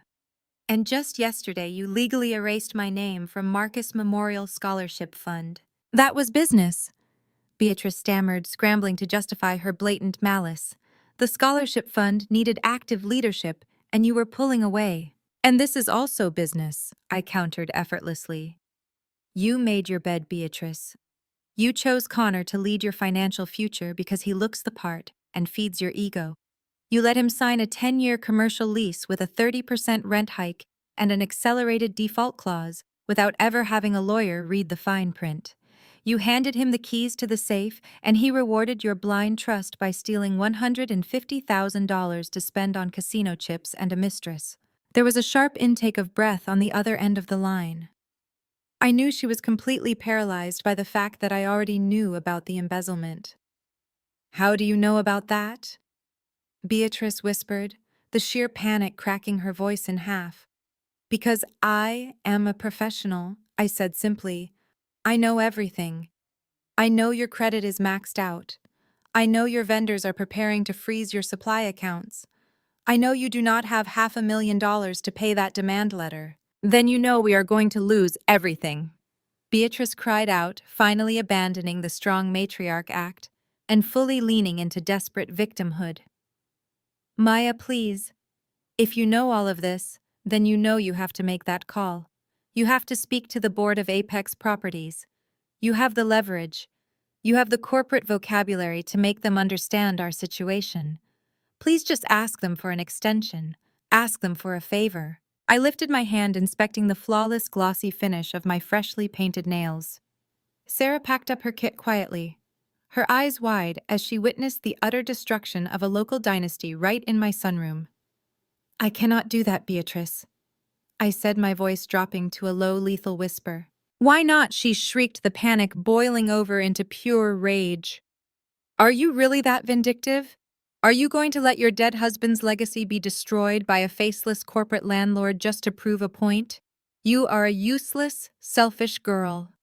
I always knew you were a mistake." I let her scream. I let her exhaust the last remaining fumes of her superiority. When she finally stopped to gasp for air, I delivered the fatal strike. "I am not letting a faceless corporate landlord destroy his legacy, Beatrice. I am doing it myself. I cannot call the board of Apex Properties to ask for an extension. I cannot ask them for a favor, because I cannot ask myself for a favor." The dead silence that fell over the speakerphone was the most beautiful sound I had ever heard in my entire life. It was absolute crushing quiet. The kind of silence that happens right after a bomb goes off before the debris even hits the ground. "What are you talking about?" Beatrice finally choked out, her voice barely a hollow croak. 3 years ago, I explained, articulating every single syllable with crystal clear precision. Your restaurant empire was already failing. You were 6 months behind on rent. The previous landlord was drawing up the eviction papers. Marcus came to me in tears, begging me to save the business his father started. He knew your pride would never allow you to accept a financial bailout from the daughter-in-law you hated. He knew you would rather go bankrupt than admit I had more financial power than your entire bloodline. I paused, letting the harsh reality sink deep into her bones. So I took my own money from my own consulting firm, and I created a blind corporate entity. I named it Apex Properties. I bought the commercial lots out from under your previous landlord. I paid in cash. I saved your business, Beatrice. I am Apex Properties. I own the dirt beneath your flagship restaurant. I own the walls of your commercial kitchens. I own the parking lot where you parked that stripped-down Range Rover last night. No. Beatrice gasped, the sound a mixture of denial and pure horror. No, that is a lie. You do not have that kind of money. I have exactly that kind of money, I corrected her. And I also have your signature on a binding commercial lease that clearly outlines the consequences of defaulting on your infrastructure upgrades. Upgrades that your golden boy Connor completely ignored. I listened to the sound of her rapid, hyperventilating breaths over the speaker. The matriarch who had ruled her family with an iron fist for decades was currently shrinking into nothingness. You voted me out of the family, I continued, my tone devoid of any mercy. You wanted to protect your safe space. Well, your safe space is currently sitting on my property, and your rent is due. You have 5 days left to deposit $500,000 into my escrow account. When you fail to do so, I will legally terminate your lease. I will seize every stove, every table, and every piece of silverware inside those buildings. Maya, please. Beatrice wailed, her pride entirely broken, her voice dissolving into pathetic, ugly sobs. You cannot do this. We will be ruined. We will have nothing. You should have thought about that before you raised your hand at the Thanksgiving table, I replied coldly.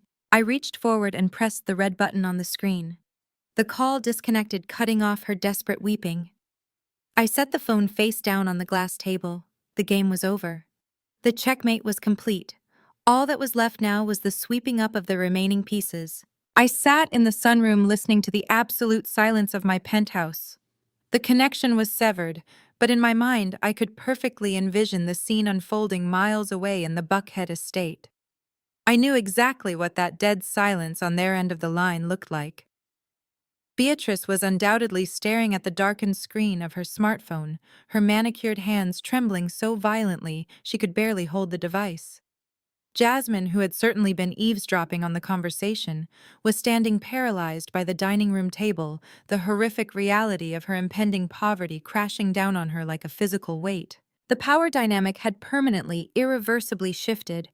For 2 years, the Caldwell family had operated under the supreme delusion that they were the untouchable royalty of Atlanta. They had treated me as a lucky commoner, a charity case allowed into their prestigious court solely because of my late husband. They genuinely believed my corporate consulting firm was just a cute little hobby, completely blind to the fact that I generated more revenue in a single quarter than their entire restaurant group did in a year. Now the illusion was shattered. The Caldwell matriarch was no longer the ruler of her domain. She was a tenant in default, and I held the eviction notice. My phone buzzed again, breaking my train of thought. It was Valerie. I answered, putting the call on speaker while I poured myself a fresh glass of sparkling water. They are in absolute chaotic despair, Valerie reported, her voice thick with dark amusement. The switchboard at my law firm is currently lighting up like a Christmas tree. Beatrice has called 7 times in the last 4 minutes. Jasmine is leaving frantic, screaming voicemails on the assistant line. They are demanding to speak with you. They are begging for a negotiation. Route every single one of their calls to the legal department voicemail, I instructed calmly. Do not let a single member of that family through to a human representative. They voted to ban me from their personal lives, so from this moment forward, they are nothing more than a hostile corporate entity. They will be treated exactly like a defaulting tenant. Understood, Valerie replied. Connor also attempted to reach out. He sent an email to our general inbox claiming he was coerced into signing the lease extension and threatening to report Apex Properties for predatory business practices. I let out a short, sharp laugh. Let him threaten us, I said. Send him a standardized automated reply acknowledging receipt of his message. Let him sit in his borrowed house and sweat. He is already facing the wrath of his mother-in-law for losing the business and the wrath of his wife for funding a mistress. By tomorrow morning, he will be the most hated man in the state of Georgia. The reality of their situation was a beautiful, inescapable trap. They had no cash reserves. Their credit was completely destroyed. The community they had relied on for social validation would instantly abandon them the moment the embezzlement scandal became public knowledge. Beatrice had spent her entire life judging other people for their financial struggles, preaching from her church pew about how poverty was a result of poor choices and a lack of faith. Now she was about to experience the terrifying freefall of absolute financial ruin, and she had no one to blame but herself and the son-in-law she had chosen over me. I walked over to the smart control panel on my wall and turned on a soft ambient jazz playlist. The smooth saxophone notes filled the penthouse, contrasting perfectly with the absolute devastation I had just unleashed upon my enemies. Over the next 48 hours, the Caldwell estate turned into a war zone. I did not need to be in the room to know they were tearing each other apart. Valerie kept me updated with brief clinical reports. Jasmine had reportedly thrown all of Connor's expensive clothes onto the front lawn, screaming at him in full view of the wealthy neighbors. Beatrice had tried to secure an emergency meeting with her bank manager, only to be politely but firmly escorted off the premises when her accounts flagged the massive debt-to-income ratio. They were drowning, and they were grabbing onto each other, pulling the entire family down into the deep, dark water. The ultimate realization had finally set in for Beatrice. She could not bully her way out of a legally binding commercial lease. She could not manipulate a bank into ignoring a $500,000 deficit. And most importantly, she could not intimidate the woman who held the deed to her legacy. I had stripped away every single weapon she possessed. I took her car, I took her restaurants, I took her pride. They were cornered animals backed into a wall entirely of their own making. And cornered animals always make one final desperate and remarkably stupid charge. They had exhausted the phone lines. They had failed at the banks. There was only one option left for them. They would have to leave the safety of their suburban mansion and come directly into my territory. They would have to face the executioner in person. I smiled, taking a sip of my sparkling water. The board was set for the final move. Let them come. It was precisely 10 in the morning on Thursday when the final act of their desperation played out. I was sitting at my desk in my corner office reviewing a merger acquisition file for a client when my intercom buzzed. My executive assistant, a highly trained professional who rarely showed any emotion, sounded genuinely alarmed. She informed me that 3 individuals were currently causing a massive scene in the reception area, demanding to see me immediately. They were threatening to call the police if security did not let them through. I did not need to ask for names. I pressed the intercom button and calmly instructed her to send them straight back. The heavy glass doors of my office violently swung open. Beatrice, Jasmine, and Connor stormed into my sanctuary. The contrast between my pristine temperature-controlled corporate environment and their absolute physical deterioration was jarring. Beatrice looked as if she had aged a decade in a matter of days. Her signature tailored burgundy dress was wrinkled, and her usually immaculate hair was visibly unkempt. Jasmine looked hollowed out, carrying the frantic, exhausted energy of a woman whose entire social reality had just collapsed overnight. But it was Connor who took the lead. He marched directly toward my custom oak desk, his face flushed a furious, blotchy red. He was operating on pure, unchecked arrogance. For his entire life, Connor had relied on his status as a white man in corporate spaces to intimidate his way out of consequences. He genuinely believed that if he raised his voice loud enough, threw around enough legal jargon, and postured aggressively, the black woman sitting across from him would naturally shrink back and submit to his authority. He slammed both of his hands flat against the polished surface of my desk. The loud smack echoed against the floor-to-ceiling windows, but I did not even blink. "You think you are so smart," Maya Connor shouted, his voice cracking with artificial authority. "You think you can just orchestrate a hostile takeover of a family business and get away with it. We have spoken to actual lawyers. What you did was textbook entrapment. It is corporate fraud and it is highly illegal. You set up a shell company to trick this family into signing a predatory lease extension. That is extortion." I sat perfectly still, my hands resting lightly on my leather desk pad. I watched him spew his empty threats. "You purposely hid your identity as the landlord to entrap me into signing a document under false pretenses." Connor continued, leaning over my desk to invade my personal space. "You are going to reverse that eviction notice immediately. You are going to tear up that $500,000 demand letter, and you are going to transfer the deeds of those properties directly into a trust managed by me. If you do not do exactly what I say right now, I am going straight to the district attorney. I will personally see to it that you are indicted for corporate fraud. I will ruin your entire consulting firm.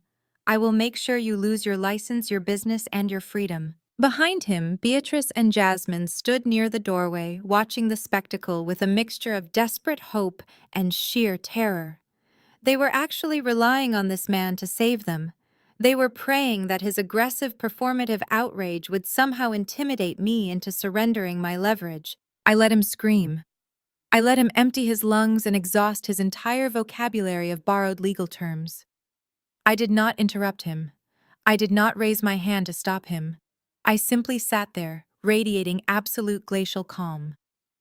The power dynamic in the room was visually staggering. He was sweating frantic and losing control while I was wearing a bespoke silk suit, breathing evenly, and looking at him as if he were a minor accounting error that I was about to permanently delete from a spreadsheet. When Connor finally ran out of breath, he stood there panting, glaring down at me with an expression that demanded my immediate submission. He waited for me to apologize. He waited for me to scramble for my phone and call Valerie to cancel the demand letter. He waited for the fear to wash over my face. Instead, I reached across my desk and picked up a silver pen. I rolled it slowly between my fingers, studying the intricate engraving on the metal barrel. "Are you quite finished, Connor?" I asked. My voice was dangerously quiet, lacking any trace of intimidation or panic. "Do not use that condescending tone with me," he snapped back, though he visibly recoiled at my lack of fear. "I am giving you one chance to fix this before I destroy your life." I set the silver pen down. I looked past him, locking eyes with Beatrice, who was trembling by the door. She knew. She could see it in my posture. She knew that Connor's screaming had accomplished absolutely nothing, and that they had just walked directly into the final slaughterhouse. I returned my gaze to Connor. I looked at this pathetic, arrogant man who had stolen money from his own mother-in-law to buy designer bags for a mistress, all while lecturing me about toxic independence. He had relied on his privilege his entire life to shield him from accountability, and he was completely oblivious to the fact that his privilege held absolutely no currency in my office. "If you are quite done lecturing me on the intricacies of commercial real estate law," I said smoothly, leaning forward and resting my forearms on the desk, "then I suggest you take a very deep breath, because you are about to need it." I opened the lower right drawer of my custom oak desk with agonizing slowness. I did not break eye contact with Connor as my hand wrapped around a thick, heavy black folder. The room was so quiet that the simple sound of the drawer gliding on its metal tracks felt like a thunderclap. I lifted the folder and placed it flat on the desktop. With a single fluid motion, I slid it across the polished wood. The heavy file glided perfectly, coming to a dead stop exactly 1 inch from where Connor's trembling hands gripped the edge of my desk. "You want to talk about fraud, Connor?" I asked, my voice echoing with lethal precision. "Let us discuss corporate fraud. I highly recommend you open that file before you say another word." Connor stared down at the black cover. The arrogant fire in his eyes flickered and died instantly, replaced by a primal, suffocating dread. He knew what he had done in the dark, and he was suddenly terrified of what I had brought into the light. His hands were shaking so violently that he could barely grasp the edge of the cardboard. He flipped the cover open. I watched the exact second his soul left his body. His eyes darted across the bold header of the forensic audit. I watched his pupils track the numbers, the highlighted routing codes, and the undeniable photographic evidence of his forged vendor invoices. The blotchy, furious red color that had painted his face just moments ago vanished entirely. He turned a sickly, translucent shade of gray. His mouth opened, but his vocal cords completely failed him. The progressive, intimidating executive routine was instantly vaporized. Standing in front of me was nothing more than a terrified thief who had just been caught red-handed. "What is it?" Jasmine demanded from the doorway, her voice sharp with rising panic. "Connor, what did she give you?" Connor could not answer. He tried to slam the folder shut desperately, attempting to hide the pages from his wife, but he was too slow. Jasmine closed the distance between the doorway and the desk in 3 frantic strides. She snatched the folder out from under his hands. "Take a very good look at your husband's generational wealth building, Jasmine," I instructed coolly, leaning back into my leather chair. Jasmine looked down at the documents. Her eyes scanned the meticulously highlighted transactions. I sat in silence and watched the devastating reality of her marriage shatter into a million jagged pieces. She read the offshore gambling transfers. She read the itemized lists of cash withdrawn directly from the restaurant floor safe. But the killing blow came when she reached the 3rd page. I watched her perfectly manicured finger trace the credit card receipts for a high-end condominium lease and luxury diamond purchases. She looked down at her own wrists bare of any new jewelry. The realization hit her with the physical force of a collapsing building. "Who is Chloe?" Jasmine whispered, her voice cracking, as she read the name listed on a wire transfer for a tropical vacation package. "Connor, who is Chloe?" Connor backed away from his wife, holding his hands up defensively. "Jasmine, sweetheart, you have to listen to me," he stammered, his voice pitching high with absolute cowardice. "This is a setup." Maya fabricated these documents. She hacked the accounts. It is a fake ledger designed to tear us apart. "You cannot believe this." "I did not fabricate your signature on the lease for a midtown apartment, Connor," I interjected smoothly. "I did not fabricate the security camera footage from the bank showing you depositing cash into a secondary account. The forensic accounting firm I hired is recognized by the federal government. Their methodology is flawless. You stole $150,000 from your mother-in-law to fund a gambling addiction and a mistress." Jasmine let out a visceral, agonizing scream. It was the sound of a woman whose entire identity, social standing, and personal reality had just been violently incinerated. She threw the heavy folder directly at Connor's chest. The pages exploded across the room, scattering evidence of his infidelity and theft all over my pristine office floor. She lunged at him, hitting his chest with her fists, screaming at him for betraying her, for spending her family's money on another woman, for humiliating her in front of the very person she hated the most. Connor scrambled backward, trying to catch her wrists. "Maya, you have to stop this," he pleaded, looking at me with wild, desperate eyes. "We can fix this quietly. I will pay it back. I will set up a payment plan. Just keep this inside the family. You cannot release this information to the public. It will ruin the restaurant's reputation. It will destroy everything." "Pay it back," I repeated, raising a single eyebrow. "Pay it back with what, Connor? You do not have a job. You do not have assets. The restaurant chain you claim to manage is completely insolvent primarily because you drained its operating capital. You have absolutely nothing of value to offer me." Connor swallowed hard, his chest heaving as he pushed a sobbing Jasmine away from him. "I will sign whatever you want," he begged, abandoning all of his previous posturing.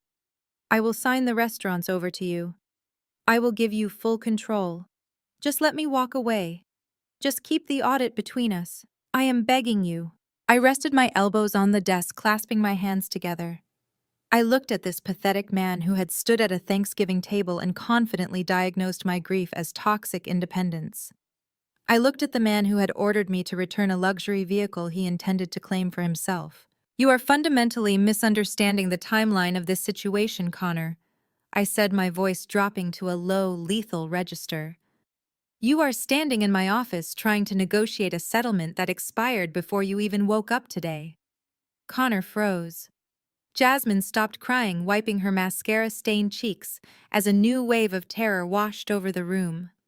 By the door, Beatrice gripped the doorframe, her eyes wide with mounting horror. "What do you mean?"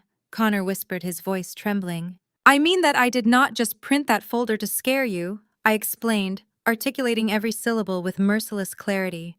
"I am a corporate crisis manager. I do not bluff, and I do not make empty threats." At exactly 8 o'clock this morning, a team of specialized couriers from my legal department hand-delivered fully certified unredacted copies of that entire forensic audit to two very specific locations. The silence in the office was so absolute that I could hear the faint hum of the air conditioning vents. The first package was delivered directly to the Criminal Investigation Division of the Internal Revenue Service. I continued, "You did not just steal from your mother-in-law, Connor. You committed wire fraud, and you failed to declare $150,000 of illicit income. The IRS does not care about your safe spaces or your healing journeys. They care about tax evasion, and they pursue it with extreme prejudice." Connor's knees physically buckled. He grabbed the back of a guest chair just to keep himself standing. The second package, I said, delivering the ultimate guillotine drop, was delivered to the white-collar crime unit of the Atlanta Police Department. They have the bank routing numbers, the forged vendor invoices, and the security footage. You are not just fired, Connor. You are legally finished. By the end of the week, your assets will be frozen. Your passports will be flagged. You are going to federal prison. Jasmine collapsed onto the floor. Her knees hit the carpet with a soft thud, and she buried her face in her hands, letting out a long, hollow wail of pure despair. She realized in that exact moment that her husband was not just a cheater. He was a convicted felon waiting to be arrested, and her life of luxury was completely over. She was going to be the wife of an inmate stripped of her wealth and paraded through the local news. Connor stood completely paralyzed. The reality of his absolute destruction crushed the breath out of his lungs. The man who had arrogantly threatened to have me indicted for fraud just 10 minutes ago was now staring at his own impending incarceration. "Maya, please!" Connor gasped, tears finally spilling over his eyelashes. He was weeping openly now, the tears tracking through his carefully trimmed beard. "You cannot do this. I will not survive in prison. You have to call them off. Tell them it was an internal accounting error. Tell them we handled it privately. Please, I am begging you on my life. Have mercy." I looked at his tear-stained face. I thought about how he had voted to erase me from the family. I thought about how he had weaponized my dead husband's memory.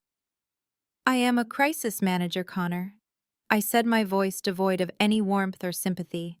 "My job is to fix problems. You were the problem. And I just fixed you."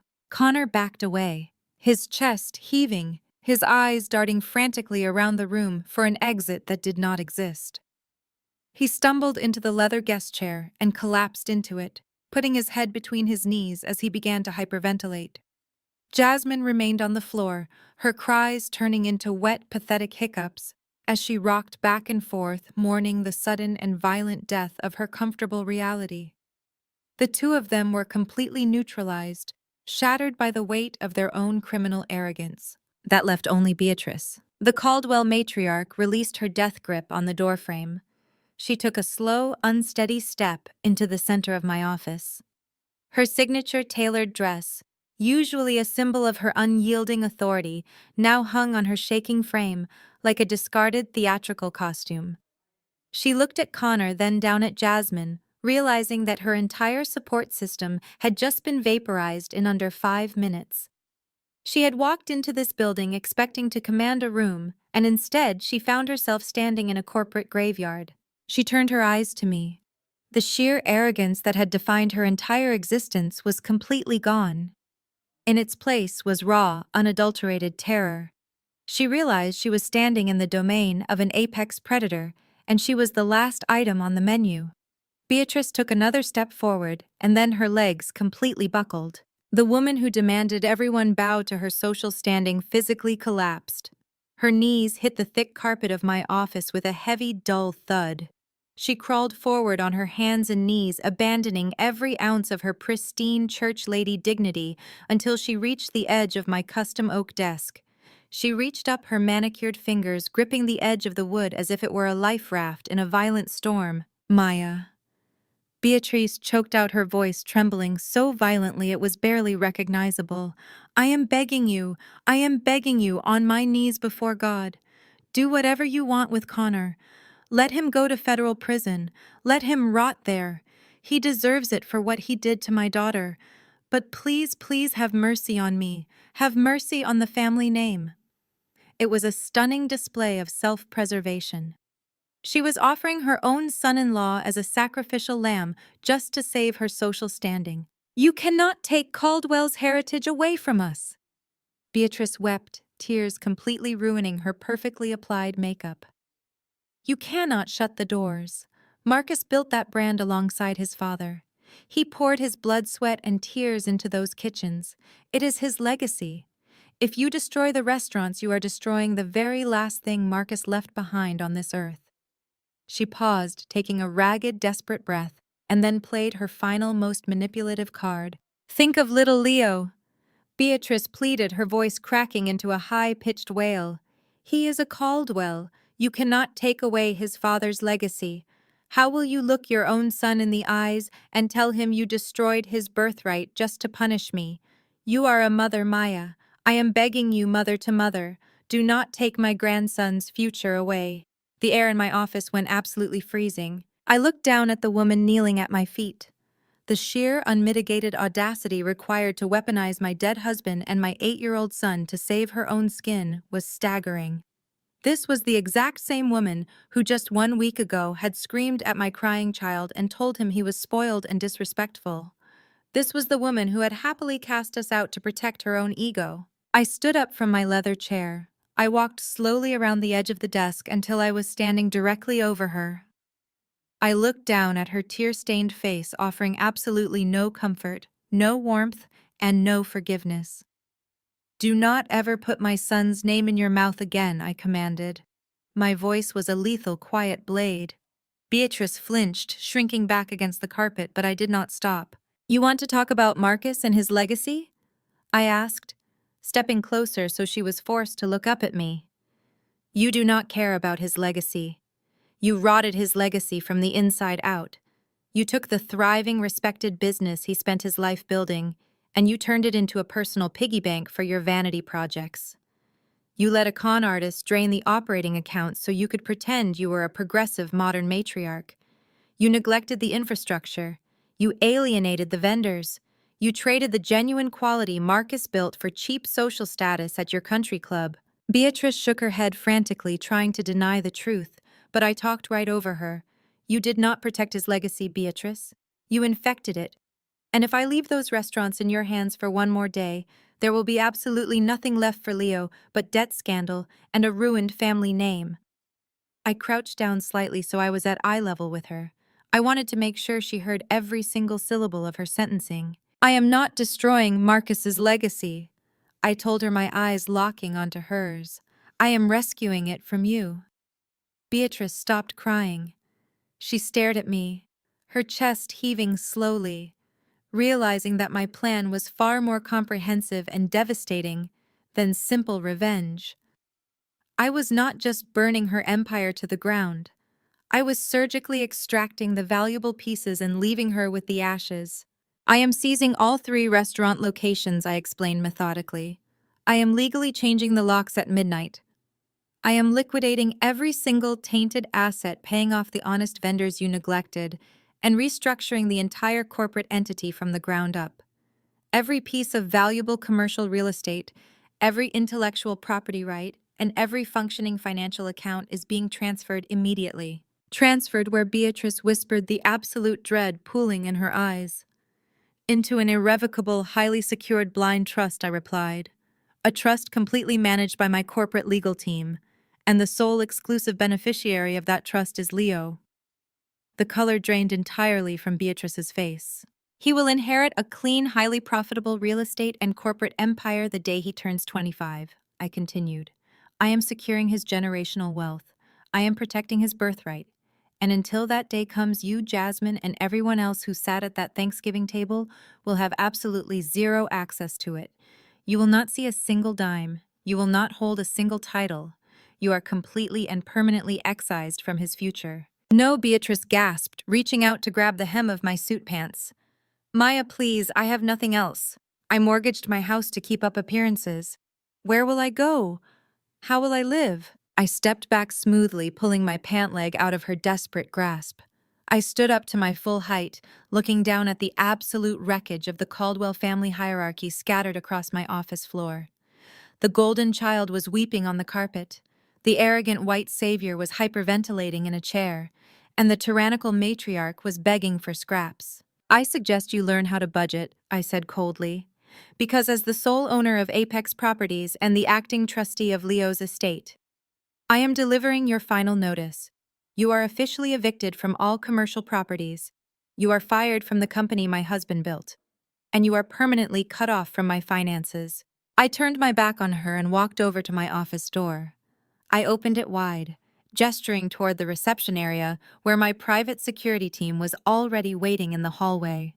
Your safe space is officially closed, I announced, looking at all three of them. Get out of my office. The heavy glass doors of my office swung shut, sealing their fate with a definitive, quiet click.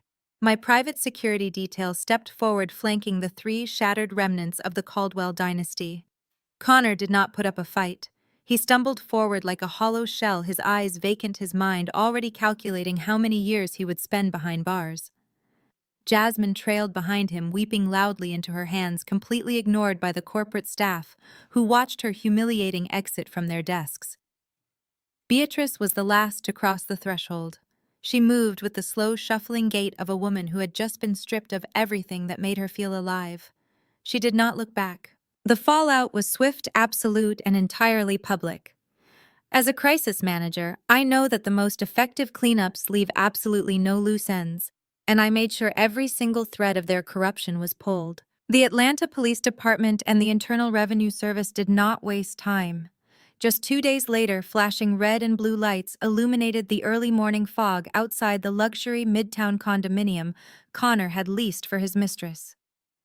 I watched the live news broadcast from the comfort of my kitchen island. Connor was marched out through the lobby doors in handcuffs. He was wearing the same wrinkled dress shirt from my office, looking disheveled, terrified, and incredibly small. News cameras flashed relentlessly, capturing the exact moment his progressive, untouchable facade crumbled into federal charges. There was no family money to post his bail. There was no high-priced defense attorney waiting to spin the narrative. He was processed, charged with multiple counts of wire fraud and tax evasion, and left to rot in a holding cell. Jasmine filed for divorce the very next day, a desperate and completely futile attempt to distance herself from the financial wreckage. But without my hidden financial interventions to prop her up, her reality crashed down with brutal velocity. The luxury sport utility vehicle was gone. The penthouse was seized by creditors. The platinum credit cards were canceled. Stripped of her unearned wealth and her fabricated social media influence, she was forced to face the real world. A few weeks later, my assistant discreetly verified her new employment status. Jasmine, the woman who had sneered at my career and flaunted her fake luxury lifestyle, was now working the closing shift at a local greasy spoon diner on the outskirts of the city. She wore a stiff polyester uniform that smelled permanently of old fryer oil. She spent her nights wiping down sticky laminate tables and being berated by impatient customers for forgetting their extra napkins. Her manicured acrylic nails were chipped and broken. Her 50,000 social media followers had abandoned her the second the money dried up and the scandal broke. But the most poetic justice was reserved for Beatrice. The bank moved aggressively on the heavily mortgaged Buckhead estate. The imposing iron gates that had once protected her safe space were locked by the state. I drove past the property once just to see the bright yellow foreclosure sign planted directly in front of her beloved pristine rose bushes. Stripped of her mansion and her restaurant empire, Beatrice was forced to move into a tiny, cramped one-bedroom apartment in a decaying building complex. The walls were thin, the appliances were ancient, and the oppressive heat of the Atlanta summer leaked through the drafty windows. The true punishment for Beatrice, however, was not the poverty. It was the absolute social death. She attended her megachurch the following Sunday, clinging to the desperate hope that she could play the victim one last time. But the news of the embezzlement, the fraud, and the eviction had already swept through the congregation like wildfire. When she walked down the center aisle, the very people she had spent decades judging and manipulating simply turned their backs. The pastor looked the other way. The choir members refused to meet her eyes. The pew where she had held court for 20 years was suddenly entirely empty. She sat alone, surrounded by the deafening, icy judgment of her peers. She had been excommunicated from the only world that mattered to her. While they sank into the abyss of their own making, I executed the restructuring of Marcus's legacy. Apex Properties legally seized all 3 restaurant locations. The old tarnished Caldwell's Heritage signs were torn down and replaced with sleek, modernized branding. I cleared the bad debts, paid the honest vendors they had neglected, and placed every single appreciating asset into a heavily guarded, ironclad blind trust. The trust was entirely insulated from any external claims bearing a single indisputable beneficiary name: Leo. 6 months after the Thanksgiving dinner that started it all, the dust had completely settled. The air in Atlanta felt different to me now. It was clean, breathable, and entirely mine. I sat in a curved leather booth at one of the most exclusive Michelin-starred restaurants in the city. The ambient lighting cast a warm golden glow over the crisp white tablecloth.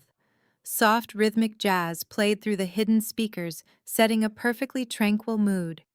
I wore a tailored emerald silk dress, a delicate diamond pendant resting against my collarbone. I took a slow, deeply satisfying sip of a vintage Bordeaux. Across the table sat Leo.